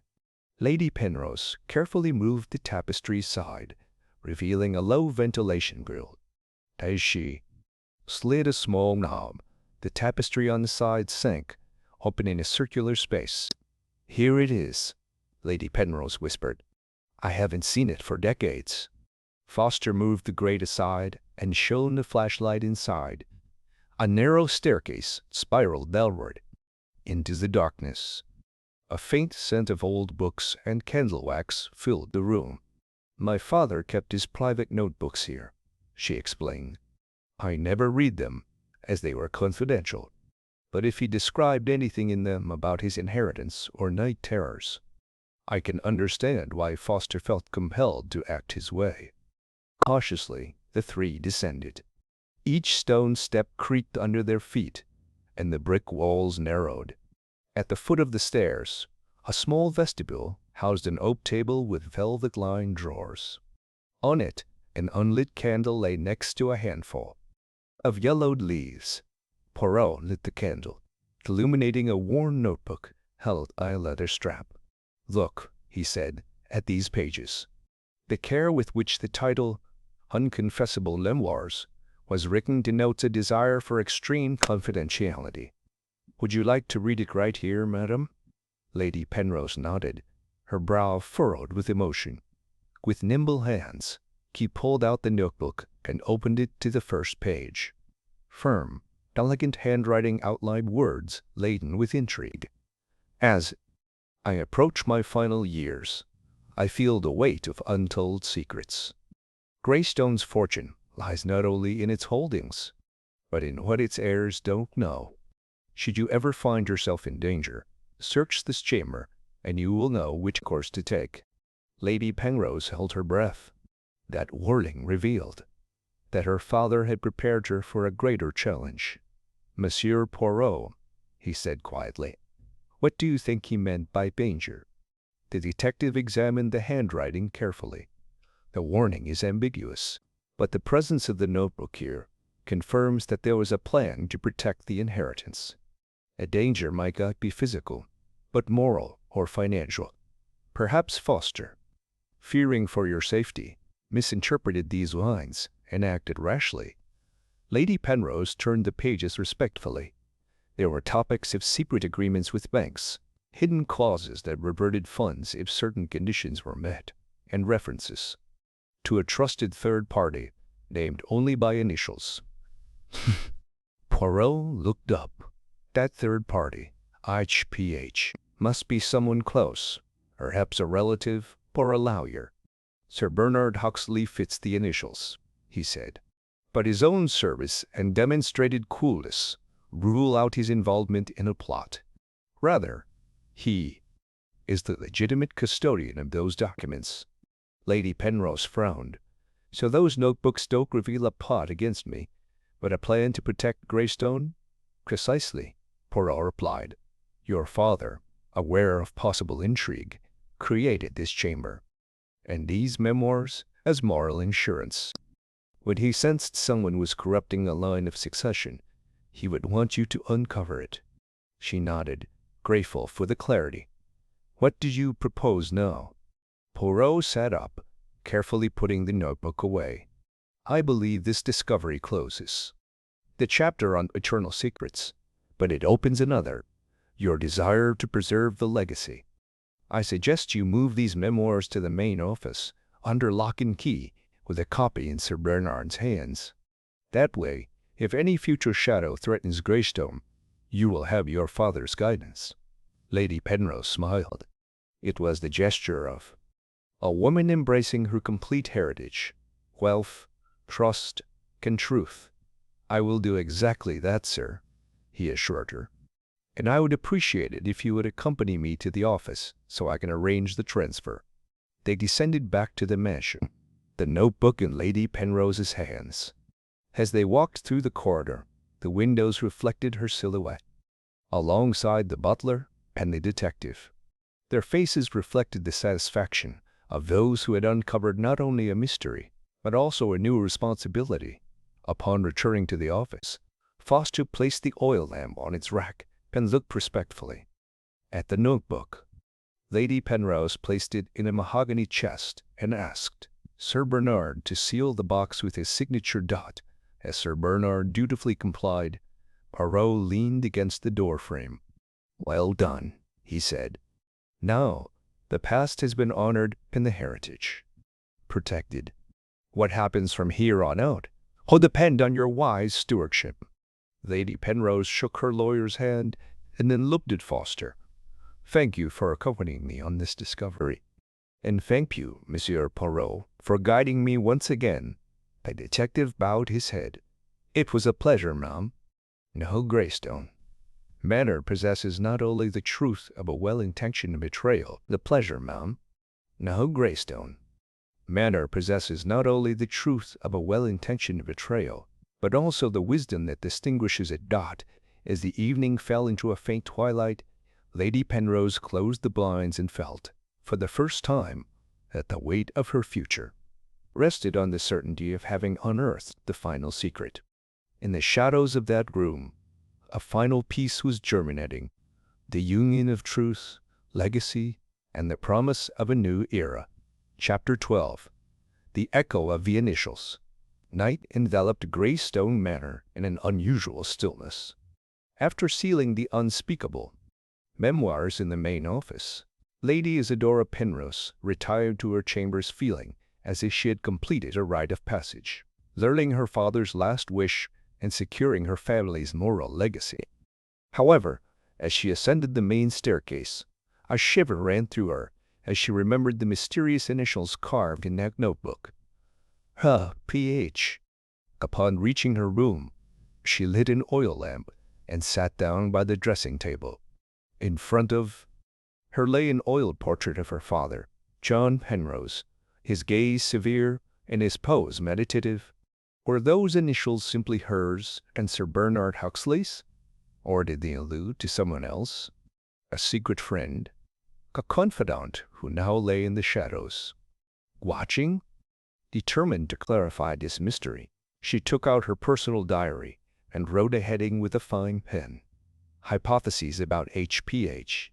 He wrote down the possible combinations. His own name, Heloise Penrose, a forgotten nickname, or the coincidence with Huxley or Nard, but he dismissed the latter, recalling the lawyer's cool composure and candor throughout the investigation. Could there be further implications? As she sought to distract herself from her thoughts, a soft tapping against the window made her turn. On the nearest branch, an owl rested, its intelligent eyes fixed on her. Upon seeing her, the bird took flight with a barely audible hoot. leaving her alone with the sea breeze that blew through the crack. An omen, as if the mansion held even older secrets. The next morning, after a light breakfast, Lady Penrose decided to begin her own interrogation. She would review the family correspondence and the West Wing archives. With a determined stride, she headed to the mailroom, where Foster had arranged the old envelopes and letters from yesteryear. There, a rolled-up scroll with a satin ribbon awaited her attention. "Madam," Foster appeared discreetly, "I have brought the folder with all the correspondence for the last 50 years, just as you requested." She nodded gratefully and extended her hand to receive the folder. When she opened it, a wave of documents emerged: invitations, greetings from distant relatives, and business letters. Among them, she found a letter with no return address, dated 3 years before her father's death, with barely a line on the back: "To H.E. Pay, when the time comes to begin the true legacy." Lady Penrose gasped. That line seemed written by the same hand as the memoirs in the secret cabinet. Could both be evidence of her father's plan to guide his heir toward a greater mission? Determined to dig deeper, she put those two clues together and asked Foster to summon Sir Bernard Huxley to her office. The lawyer soon arrived, adjusting his glasses with a professional air. "Good morning, my lady," he greeted. "How may I help you?" She showed him the letter and the initials. "Look at this, Sir Bernard. I found this letter without a return address among your official correspondence. Could you confirm whether you ever wrote a note to Pepachi?" Sir Bernard examined the parchment with great care, clinking his round glasses. "I assure you, I have no record of having written such a thing. All my notes are catalogued and signed. Furthermore, the ink and handwriting differ from my usual style." "Then," Lady Penrose replied, "those initials didn't refer to you. I found them in my father's secret notebooks. It must be someone very close to him." Sir Bernard nodded thoughtfully. "It could be your father's former secretary, Henry Pollard Hawkins, known for his London lectures. His initials match, and he worked closely with John Penrose." Lady Penrose raised an eyebrow. "Pollard Hawkins? I didn't remember. Could you look up his letters in this file?" Sir Bernard quickly flicked through the pages and found several letters addressed to J.P.H., signed H.P.H. One of them mentioned a philanthropic project in India, which never came to fruition. "Here," Sir Bernard pointed out, "is a letter dated 20 years ago.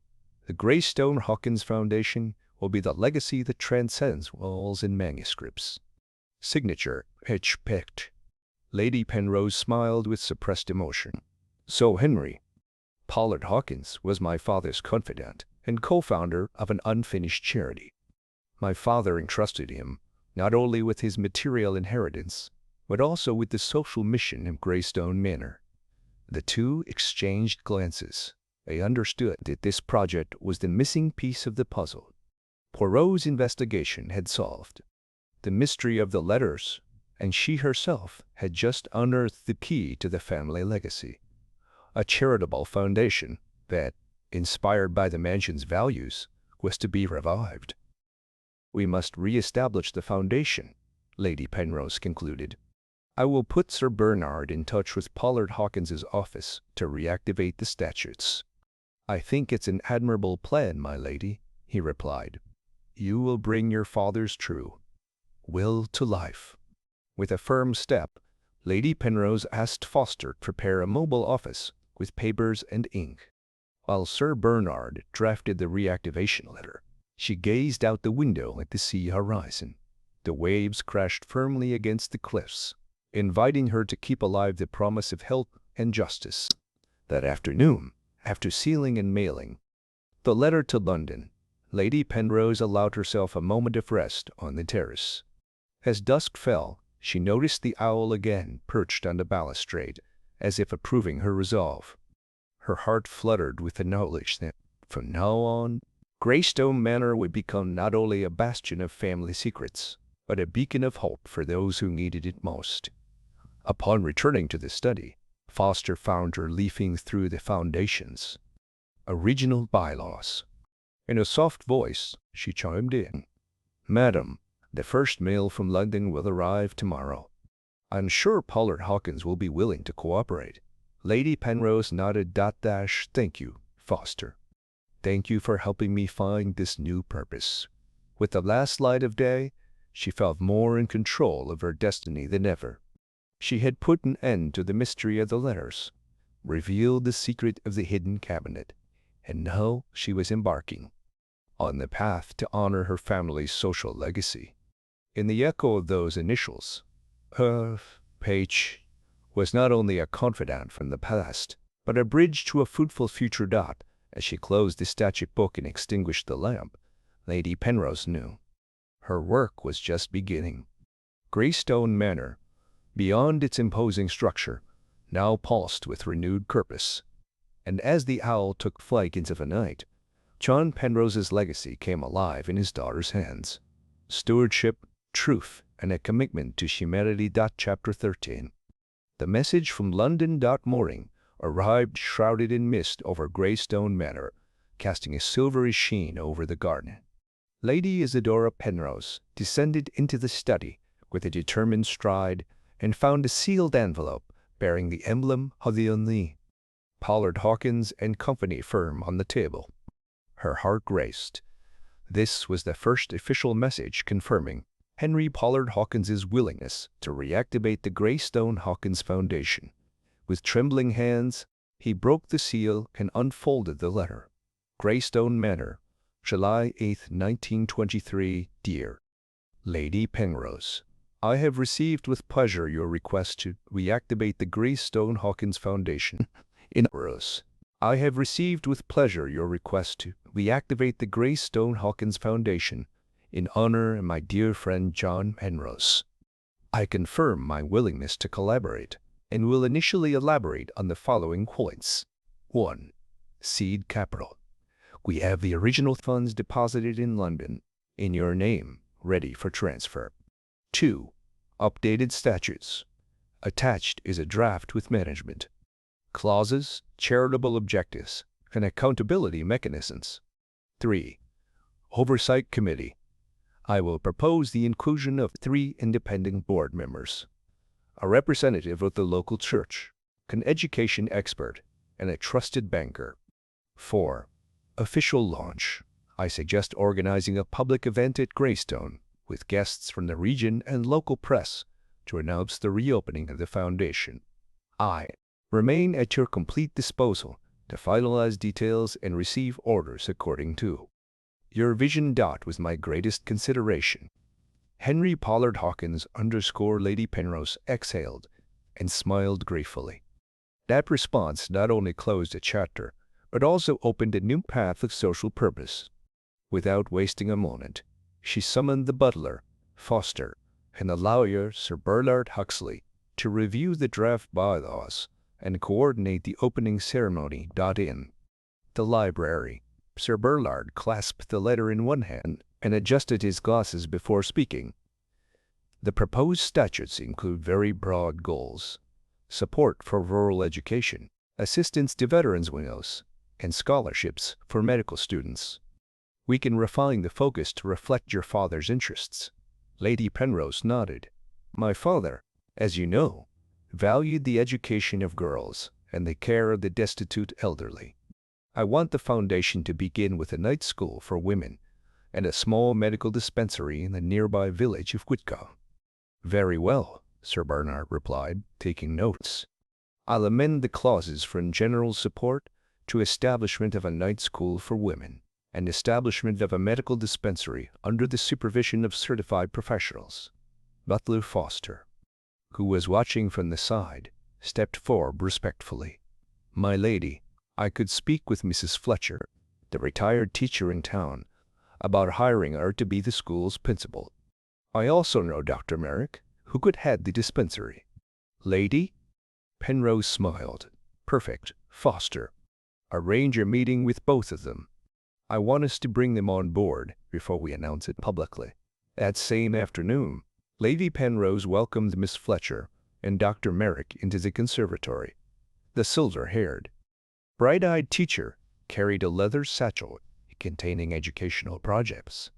The doctor, a stout, kindly-looking man, held a folder of professional credentials.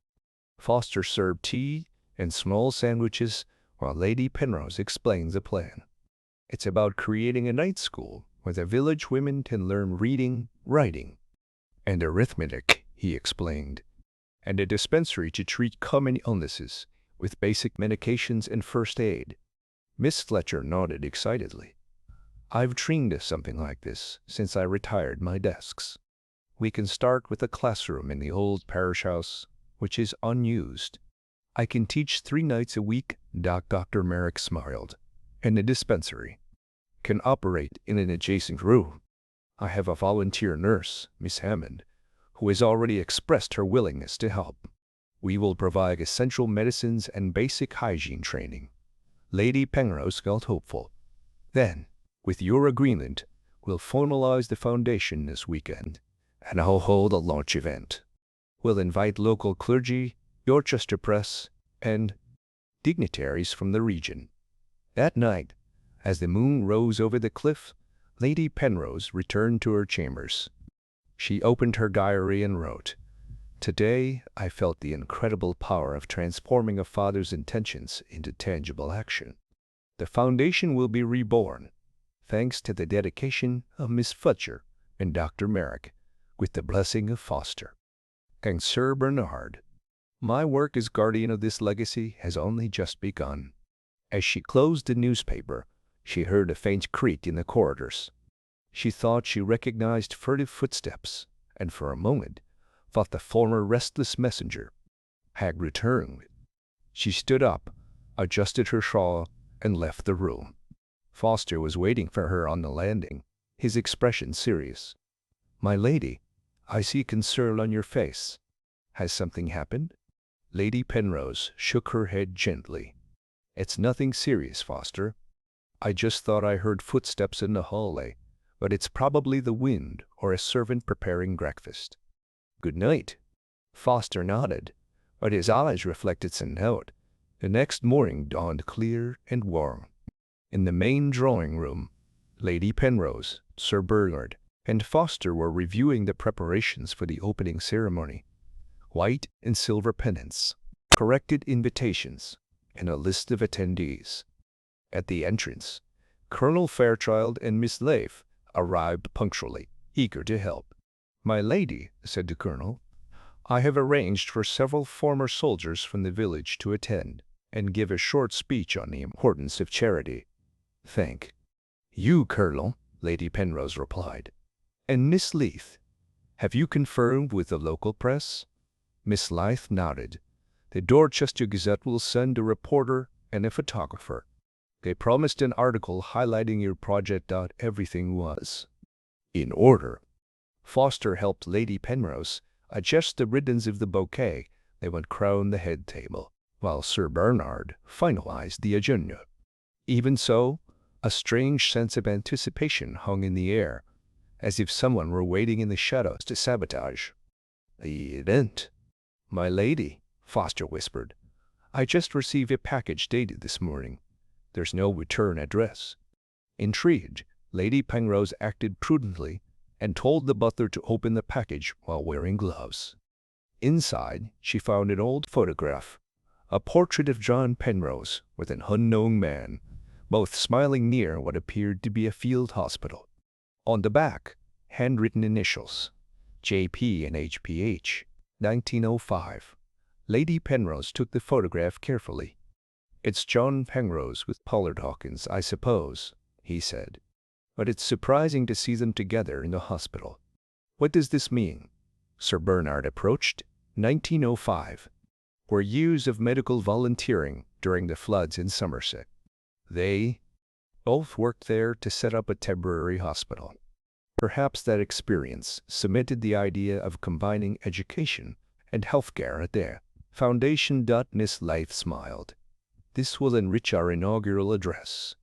We can cite the historic collaboration as the origin of the charitable spirit." Lady Penrose nodded, relieved. The mystery of the photo didn't seem threatening, but rather illuminating.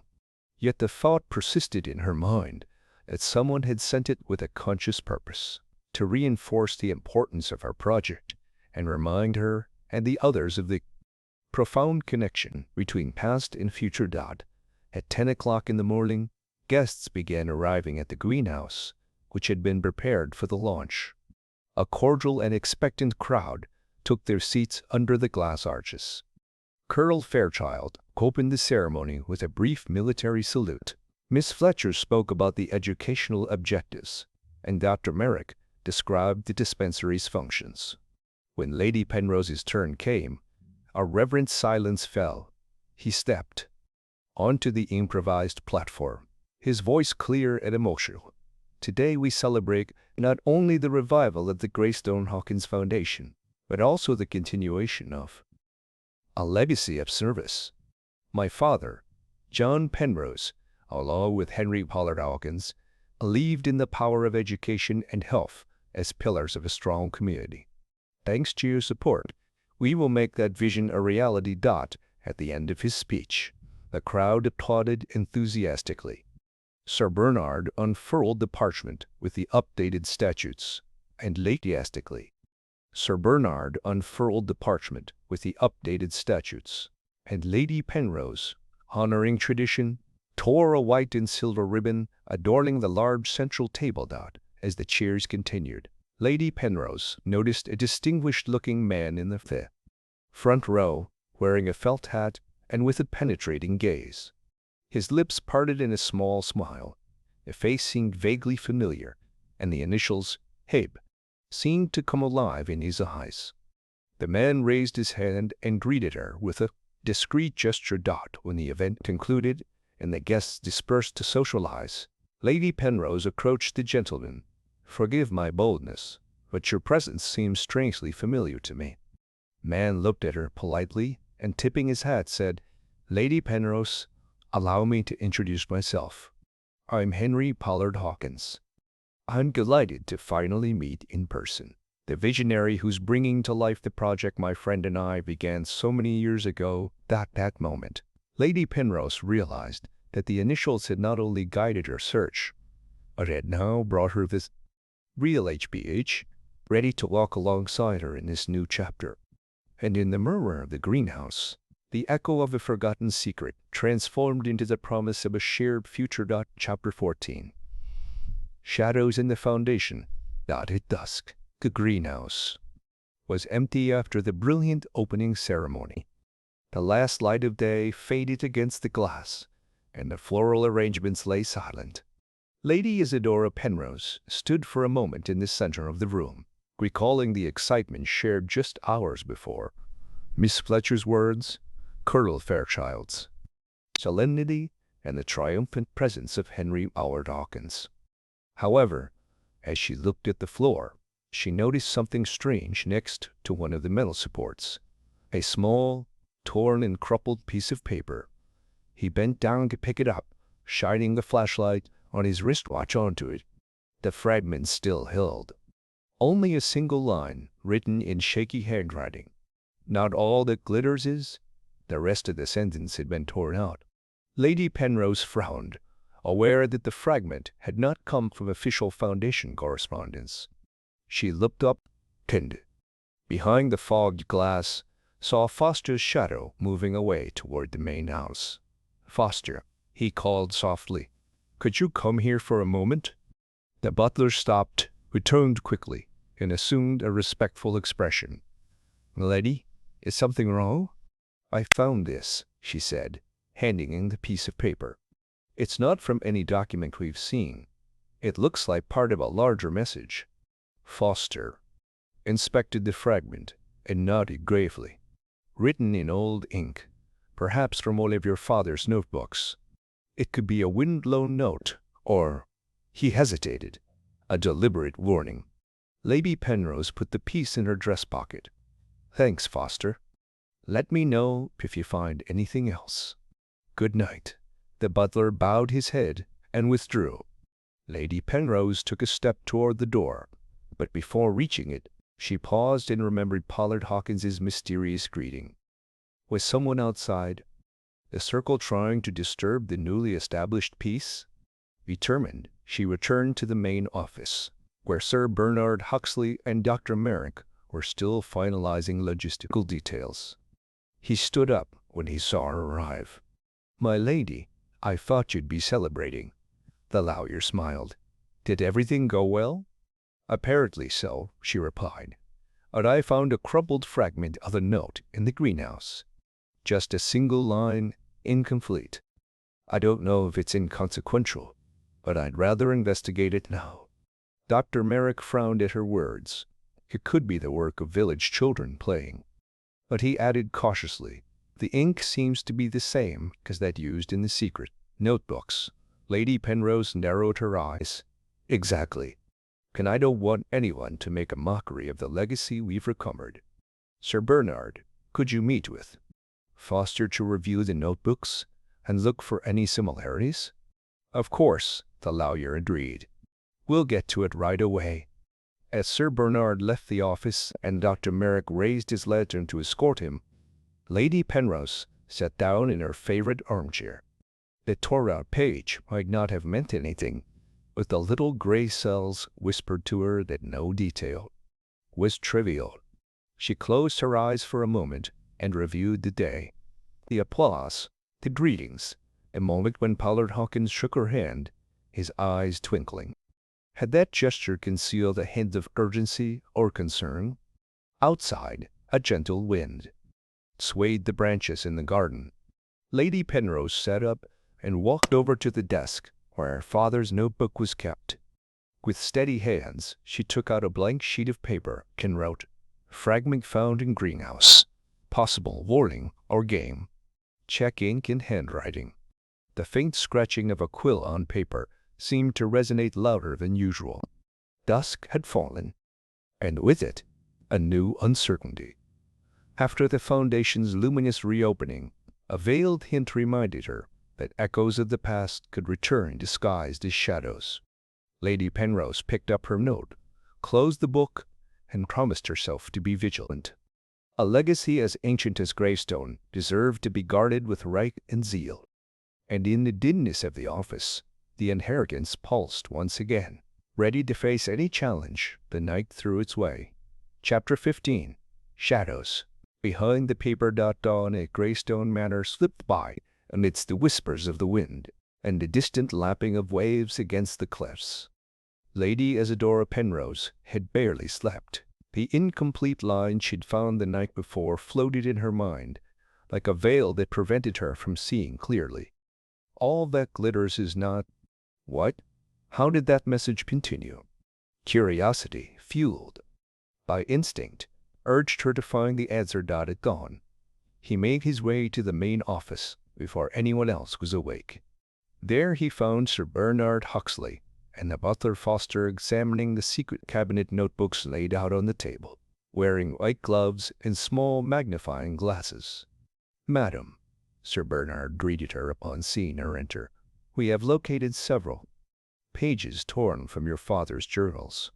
They appear to match the type of paper and handwriting of the fragment you found in the greenhouse." Lady Penrose placed the lantern on the desk and approached. "Show me," he asked in a softly tense voice. Foster slid over a stack of yellowed sheets. On one of them, the beginning of a clipped sentence read, "Gold glitters, but true wealth lies beneath." The hesitant handwriting in the margin, a mixture of ink and wax residue, matched what was found on the greenhouse glass. The final part of this sentence would be missing from these notebooks, Sir Bernard observed. But with the full text, we might discover a hidden instruction from your father. Lady Penrose felt her heart pound. The true wealth beneath what? It made sense. In recent days she'd learned that the vast chambers, veiled in secrets within the walls and recesses of Greystone, concealed not only passageways, but symbols of its moral heritage. But where to go next? "Foster," she ordered, "look." Among the less used documents for any loose pages or letters, it contained a complete sentence. I'll return to the greenhouse to look for more fragments or prints." The butler nodded and immersed himself again in the archives.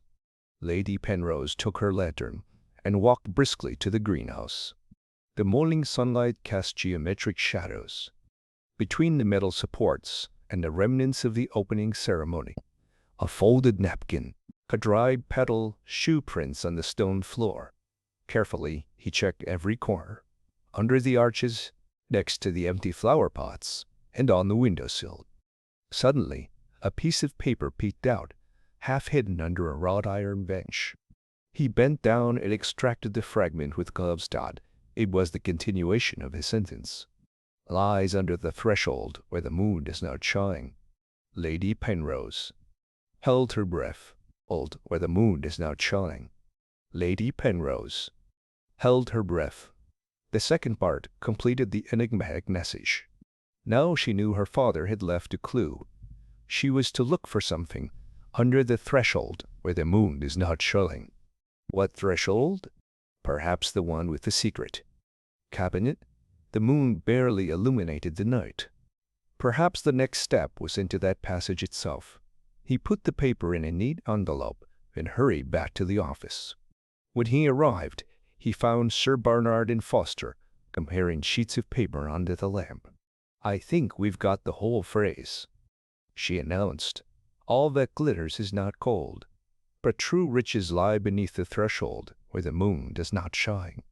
Sir Bernard made a thoughtful gesture. The threshold where the moon does not shine could refer to some door in the mansion that remains hidden when the moon is high. The secret cabinet at the foot of the west wing staircase is a mesh. During the night, hardly any rays reach there. "Do you mean I must go back there?" Lady Penrose asked, with a mixture of anxiety and determination. Foster nodded. "We could explore the passage again, my lady, before anyone else finds out. The lawyer closed the notebook where he wrote everything down. We'll accompany you, Ma. But I suggest you also bring Colonel Fairchild or Miss Leith, in case we need more support." Lady Penrose looked at her watch. There was still time before the others woke up. She decided to act discreetly. "Foster, Sir Bernard, and I will go first. Then, if we find anything relevant, I'll call the others." They put away the fragment and went down to the west wing with the lantern and notebook. The house, quiet, seemed to hold its breath. At the front of the hall, blue tapestry covered the sliding mechanism. Lady Penrose paused for a moment in front of the ventilation grill, lit the lamp, and slid the handle. With a soft click, the panel opened, revealing the narrow staircase. They descended cautiously. The stone steps were cold and slippery. At the bottom, the small hall opened up before them. A bench, a table with notebooks, and a candle. "The threshold," Lady Penrose murmured. "Where could the treasure be?" Sir Bernard lit another flashlight. "It could be the recessed door behind the volumes. Remember that, in the previous wing, there was a space that resembled a shelf, but lacked books." Foster shone his light on the shelves. Sure enough, in one corner, a row of volumes remained too closely aligned, with no visible seams. Lady Penrose pressed the spine of a particular book, a fourth from the right. With a barely audible creak, a panel swung inward, forming a small door behind the shelf. "This must be it," she whispered, her pulse racing. They opened the narrow door and found a built-in wardrobe, an oak chest inlaid with silver, and a locked bolt. The interior smelled of damp and forgotten words. "The real wealth," Sir Bernard repeated, almost in a low voice, "will be here." Lady Penrose extracted the fragment and held it in front of the lock, as if reading aloud. "Under the threshold where the moon does not shine." Turning the lock, a long key hung around Foster's neck. The chest gave way and revealed a small album of old photographs, a sealed box of letters, and an envelope sealed with the family crest. Foster opened the envelope with firm hands and removed its contents, several folded papers, including a schematic map of Greystone and a note. To whoever discovers this chest, it contains supplementary wills and guidelines for the use of capital for the benefit of others. The proof of your love of truth is that you have followed this trail. Now, apply these plans with justice and compassion. Lady Penrose felt a lump in her throat.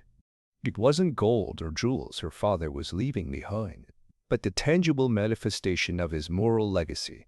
Documents detailing specific donations to hospitals, schools, and nursing homes, with site plans, budgets, and even the keys to the old charity box.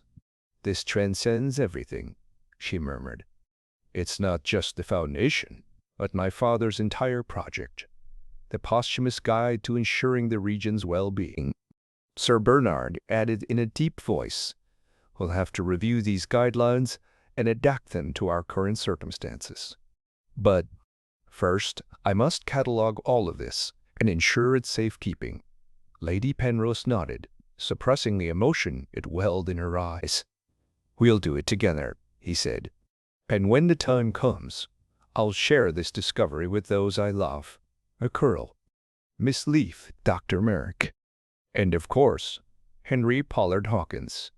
Foster closed the chest and covered it with a silk cloth. "My lady," he said humbly, "you have demonstrated your father's cunning and the strength of your will. This invisible wealth will be under your guidance." Lady Penrose placed her hand on the chest and sighed deeply. "So be it, Foster. Now I know that Greystone Manor beats with renewed purpose, not just a guardian of secrets, but a driving force of hope." But as they slowly ascended the stairs, the house fell silent again, echoing a legacy that, behind the shadows of the paper, was reborn in the hands of its heir. The intrigue had led to the most precious truth, a future woven with the wisdom of the small gray cells and the rhythm of the heart. Chapter 16. The Assembly of Guidelines. The next morning, Greystone Manor awoke to a bright glow that heralded the beginning of a decisive day. Lady Isidora Penrose gathered her closest circle in the main hall. Sir Bernard Huxley, Colonel Fairchild, Miss Marjorie Leith, Dr. Merrick, and Henry Pollard Hawkins himself. The air retained, after the night's discovery, a hint of expectation and respect. Beside the fireplace, the oak chest rested on a table covered with a satin cloth. Foster, immaculate as ever, waited to one side, ready to serve tea and biscuits while the meeting took place. Lady Penrose began the call with a firm but emotional voice. "Thank you all for arriving so punctually yesterday with Foster's key and my inherited instinct. We unlocked a secret treasure chest. Inside we found my father's supplementary wills, complete guidelines for donations and charitable projects, diagrams, budgets, and even building plans. Today we must analyze each clause and draw up an action plan consistent with his father's wishes and our current reality." Dr. Merritt nodded. "My lady, the plans include instructions for building rural schools, clinics, and a nursing home. However, some projects require a larger budget than the seed money Pollard Hawkins has confirmed. We must prioritize." Henry Pollard Hawkins spoke enthusiastically. "That's right. A foundation in London is willing to transfer the necessary funds.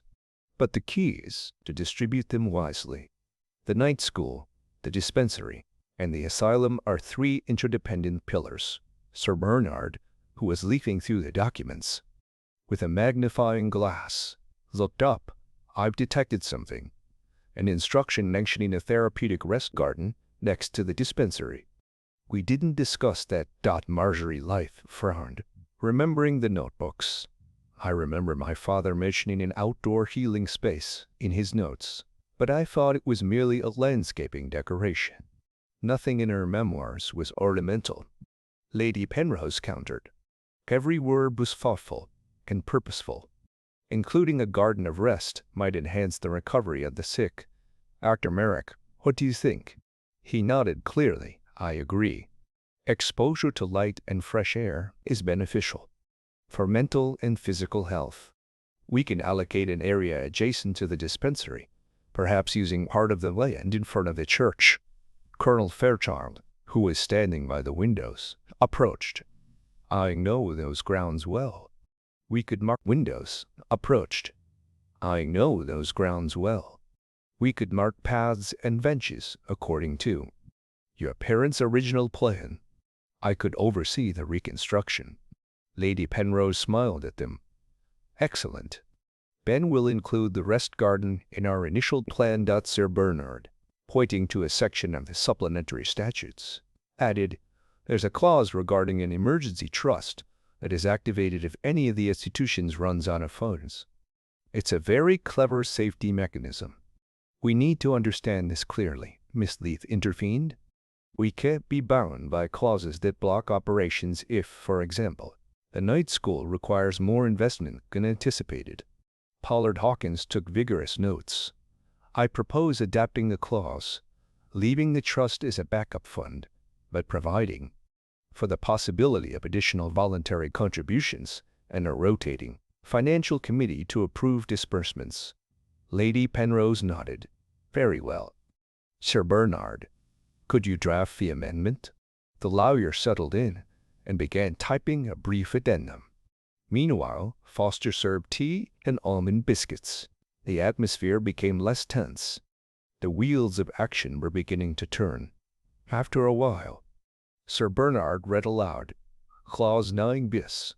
The emergency trust fund will remain unconditionally reserved, but its activation will require a unanimous agreement from the CHU Oversight Committee and the submission of a sustainability plan. It may be open to external donations, subject to transparency and auditing standards. Lady Penrose nodded approvingly.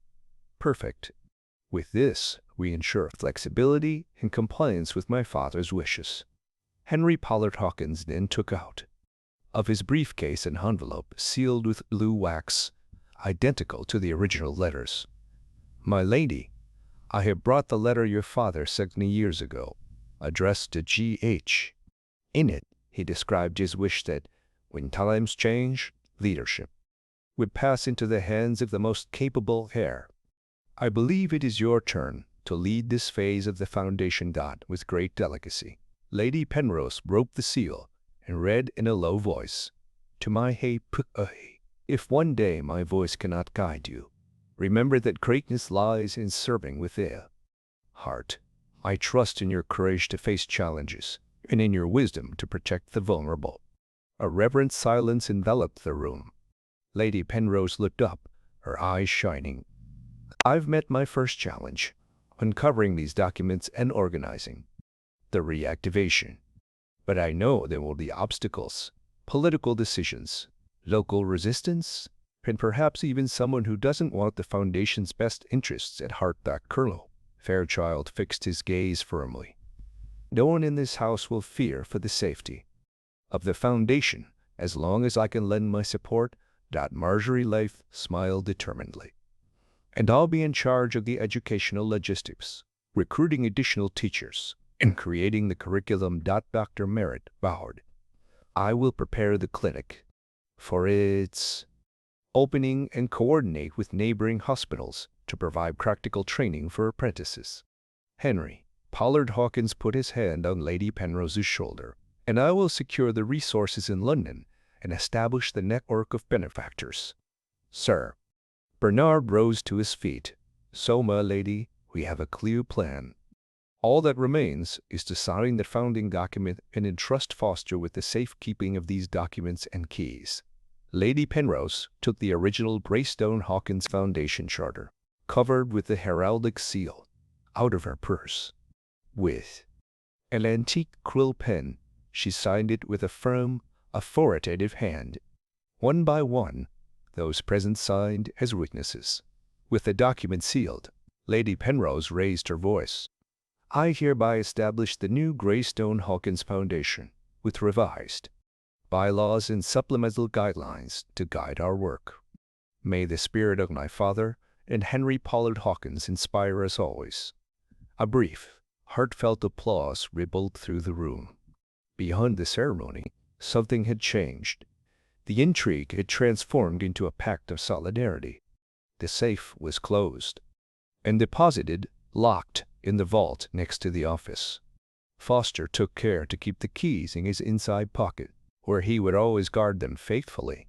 Before saying goodbye, Lady Penrose looked at each. "There's nothing an old woman wants more than a little care and a helping hand." Lady Penrose nodded and squeezed Bryce's hand. "We will do everything possible." Ma single quotes got shortly afterward in the library. Sir Bernard Huxley and Colonel Fairchild were reviewing the open correspondence. A telegram from London confirmed that the correct boxes had been dispatched and would arrive the next day via express service.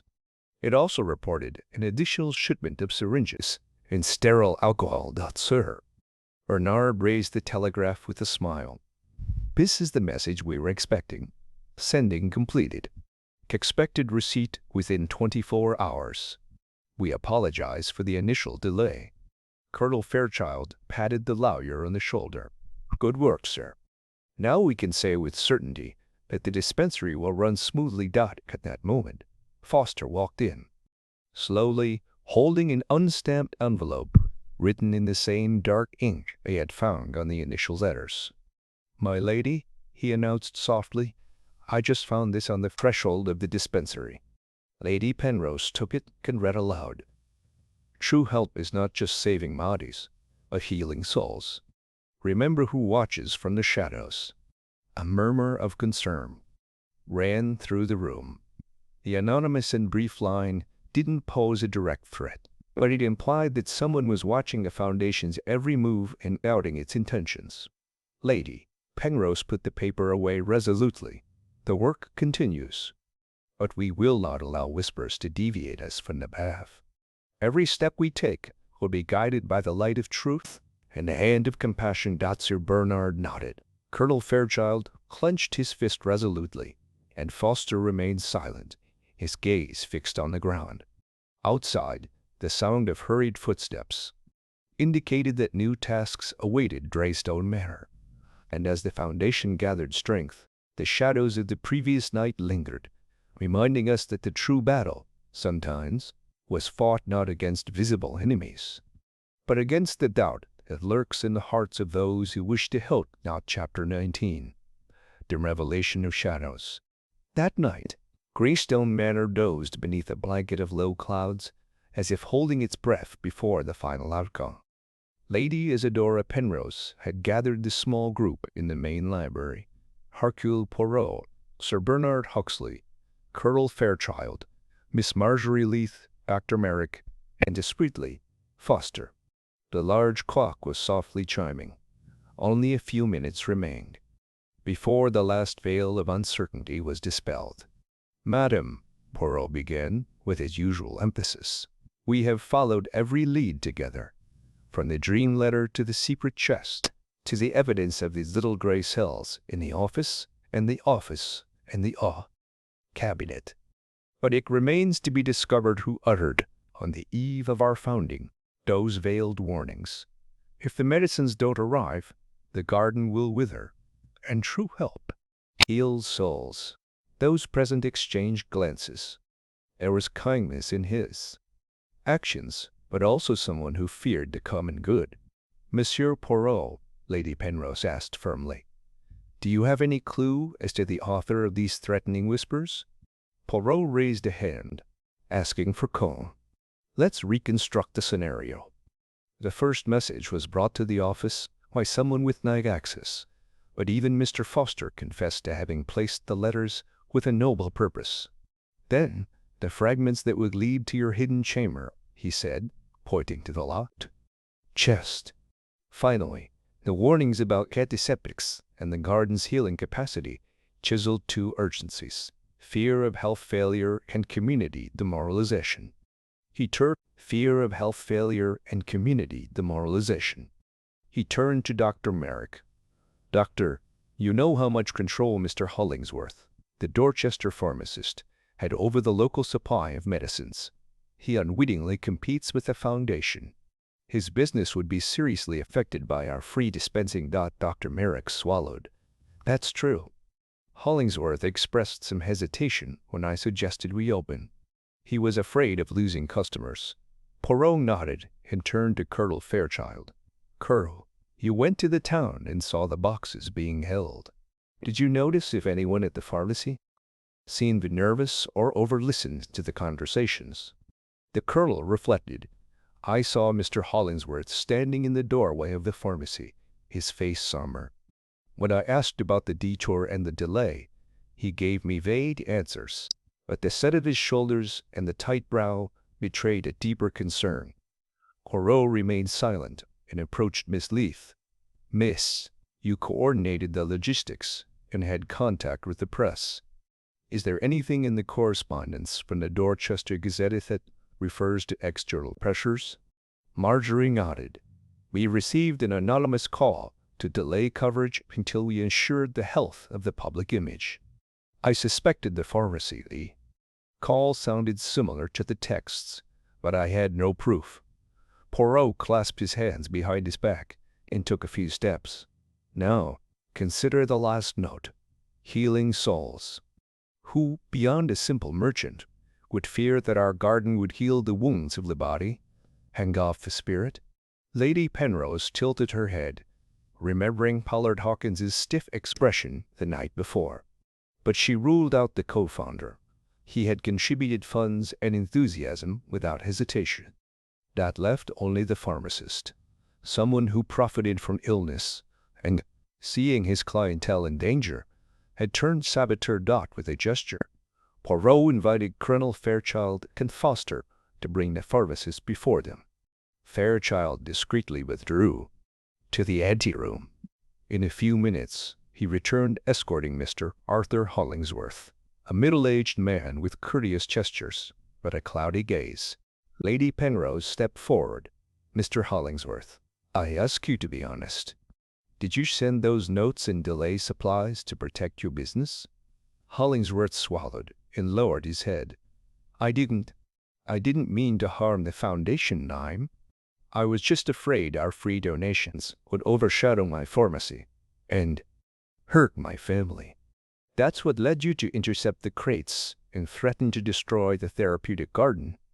Dr. Merrick asked, his voice level. "To extort us with the health of innocent patients?" The pharmacist hesitated, then looked up, remorseful. "I'm sorry, I made a mistake. I saw the trucks coming, warned the truck driver to hold them in town, and wrote those notes in the dispensary's ink so they'd sound authentic. I thought about protecting my livelihood." Poirot approached him. "A fearful heart can lead to wrongdoing, Mr. Hollingsworth. But when shadows cloud morality, one must choose between selfishness and compassion." Hollingsworth nodded ruefully. "I'm prepared to rectify this. I'll return the correct medications and support the foundation with discounts and additional supplies." Lady Penrose, in a measured voice, intervened. "The health of the community cannot depend on fear or profit, but I appreciate your willingness to make amends. I suggest 2 conditions: a public apology to the patients and voluntary service at the dispensary for a full month, under Dr. Merrick's supervision." The pharmacist paled, but agreed. "I will, my lady." He turned to the others. "I apologize to all of you and to those who should have benefited from these services." Miss Leith, with a gentle expression, added, "We will accept your apologies once you have demonstrated your willingness to help. Sir." Bernard closed with a gesture. "Then you are formally excluded from any future delays. Any further interference will constitute a crime." Hollingsworth nodded and left the room, escorted by the colonel. Silence fell over the library, broken only by the slow ticking of the clock. Poirot turned to Lady Penrose. "Ma'am, the pieces fit together. Fear of others' progress led to the sabotage of the greater good. Now, with public amendment and voluntary service, Mr. Hollingsworth will restore his honor and strengthen the foundation." Lady Penrose exhaled, relieved. "Thank you, Monsieur Poirot. You have removed the last shadow that threatened this project. Now the foundation can flourish unhindered." With a solemn movement, she declared, "Tomorrow, we'll reopen the clinic to everyone, without exception. And I'll give a speech in town, where I'll emphasize the importance of collaboration and mutual trust." Poirot nodded with his slight smile. "The most perfect justice is that which heals and teaches, my lady. You have acted with your heart, and now Greystone Manor is free from fear." Colonel Fairchild returned and announced that Hollingsworth had requested to be informed of the date of his public apology. Foster went to find the chest's owner to secure its permanent safekeeping. And as the night dissolved its last shades of uncertainty, Lady Penrose stared at the sealed chest, now a symbol not only of ancient secrets, but of a future cemented in goodness, truth, and the strength of community. In that instant, she knew that Greystone Manor, under her guidance, would become a beacon of unwavering hope. Witness the Chronicle of Hercule Poirot and the Letter Found in a Dream concludes, a mystery solved, a legacy restored, and a renewed commitment to the common good, worthy of the legendary Belgian detective's tiny gray cells. 1. Tomorrow, work will begin on the school and the clinic. But tonight, allow me to invite you to the music room for an informal dinner, to share ideas, concerns, and why not, celebrate our agreement. The group nodded enthusiastically. As they dispersed, dusk entered through the windows, tinting the frames with gold and perfuming the air with the memory of old candles and new beginnings. In the silence that followed, Lady Penrose stood alone by the table with a sealed chest. She closed her eyes for a moment and considered the long journey they had traveled, from the dreamed letter to those secret plans. She understood that Greystone Manor's true strength lay not in walls or chests, but in the shared will to serve. And as she lit a single candle, she felt that, at last, the legacy had come to full life. A flower born from the shadows, ready to bloom under the care of its new guardian. Chapter 17. Whispers in the Night. Dinner in the music room passed amid soft laughter and hearty toasts. The piano notes, played by Marjorie Leith, floated like an echo of joy, while the chandeliers cast warm glimmers over the comforted faces of those who had sealed the new foundation. Foster discreetly poured glass after glass, always attentive to the guests' glances and gestures.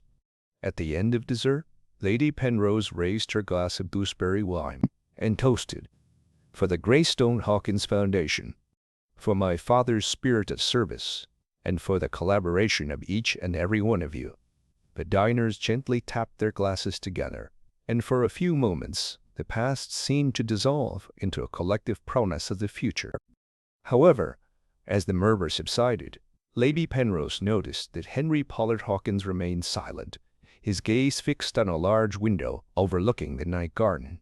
"Henry," she called softly, "is something wrong?" The co-founder dodged the question with a slight smile, but his frown showed concern. "My lady," he said finally, "while I was reviewing some files before dinner, I found an unsigned note in the dispensary file. It spoke of a possible delay in the supply of medicines due to a shipping error. It said, if the medicines don't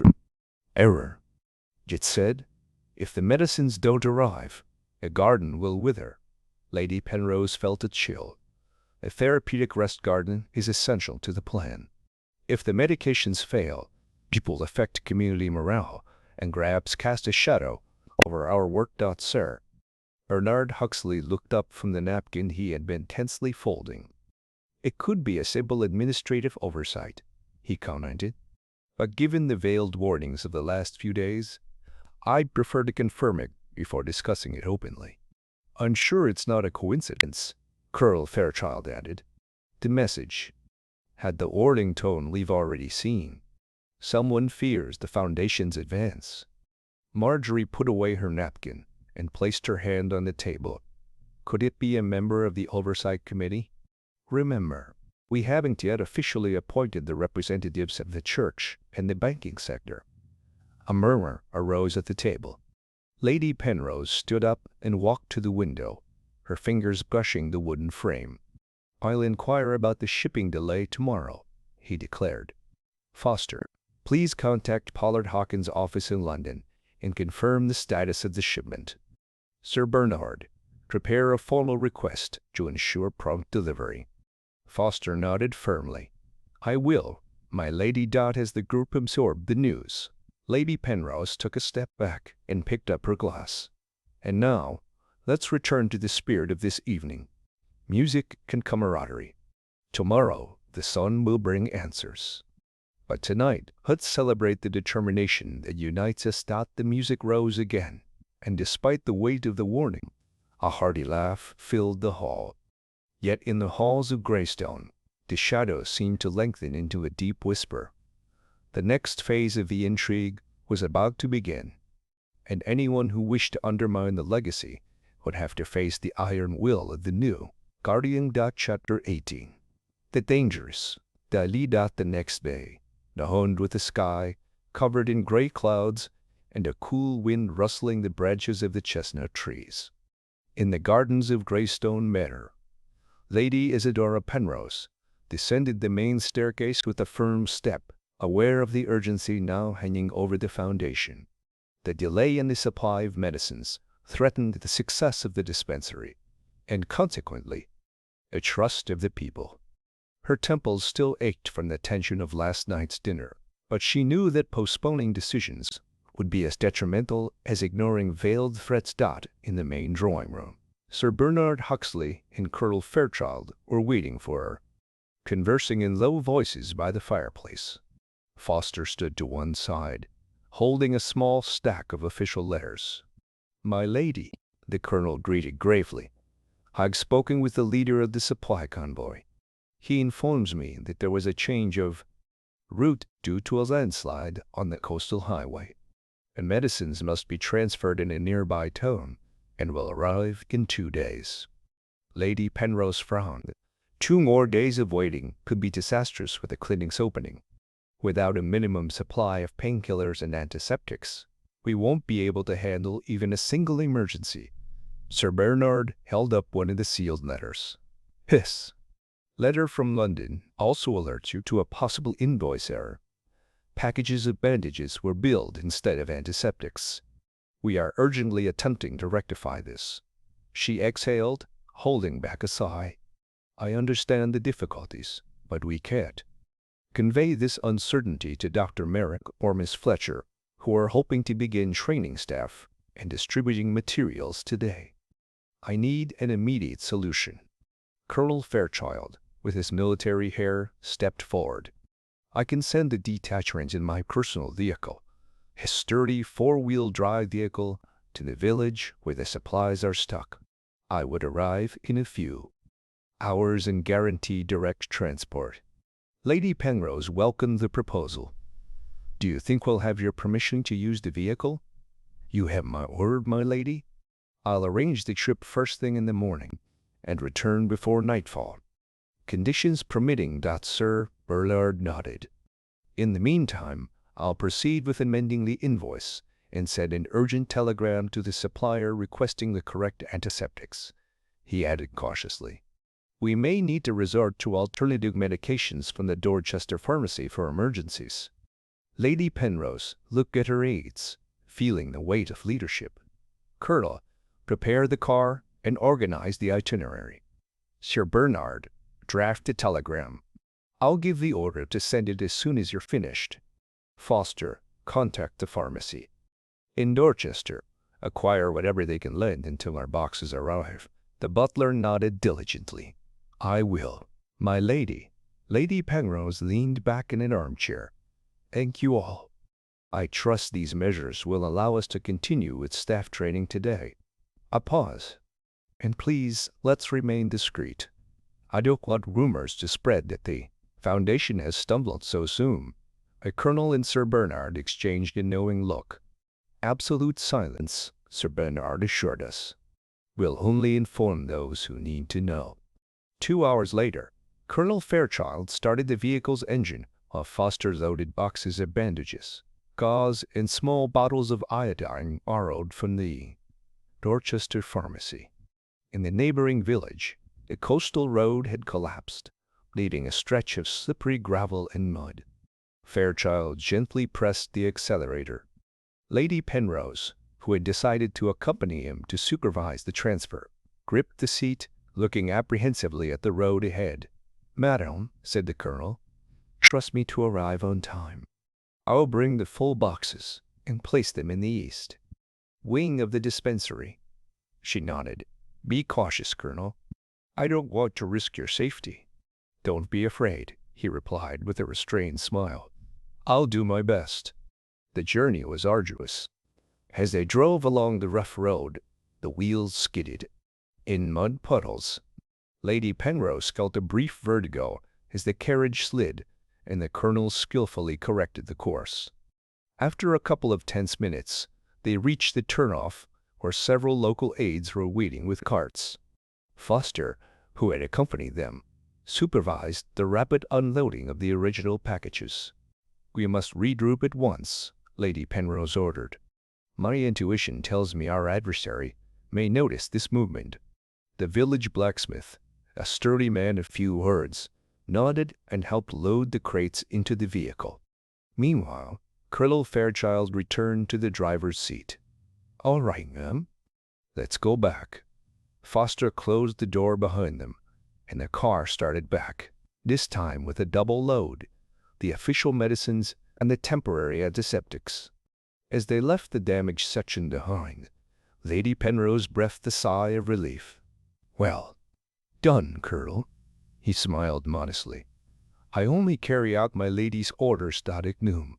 The dispensary emerged from the mansion's east wing, a large room converted into a consulting room, with girlies placed by high windows and shelves, where Foster arranged borrowed bottles of iodine and bandages.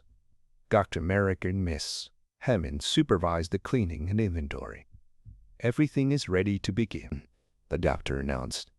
"With these antiseptics, we'll be able to treat injuries and common ailments until the full boxes arrive." Lady Penrose, upon entering, felt a mild relief at seeing Merrick's confident countenance. "Thank you for your patience, Doctor. An unavoidable delay, but we've resolved the initial emergency." Dr. Merrick smiled and shook Lady Penrose's hand. "Go ahead, my lady. Tomorrow, we will begin the public consultations."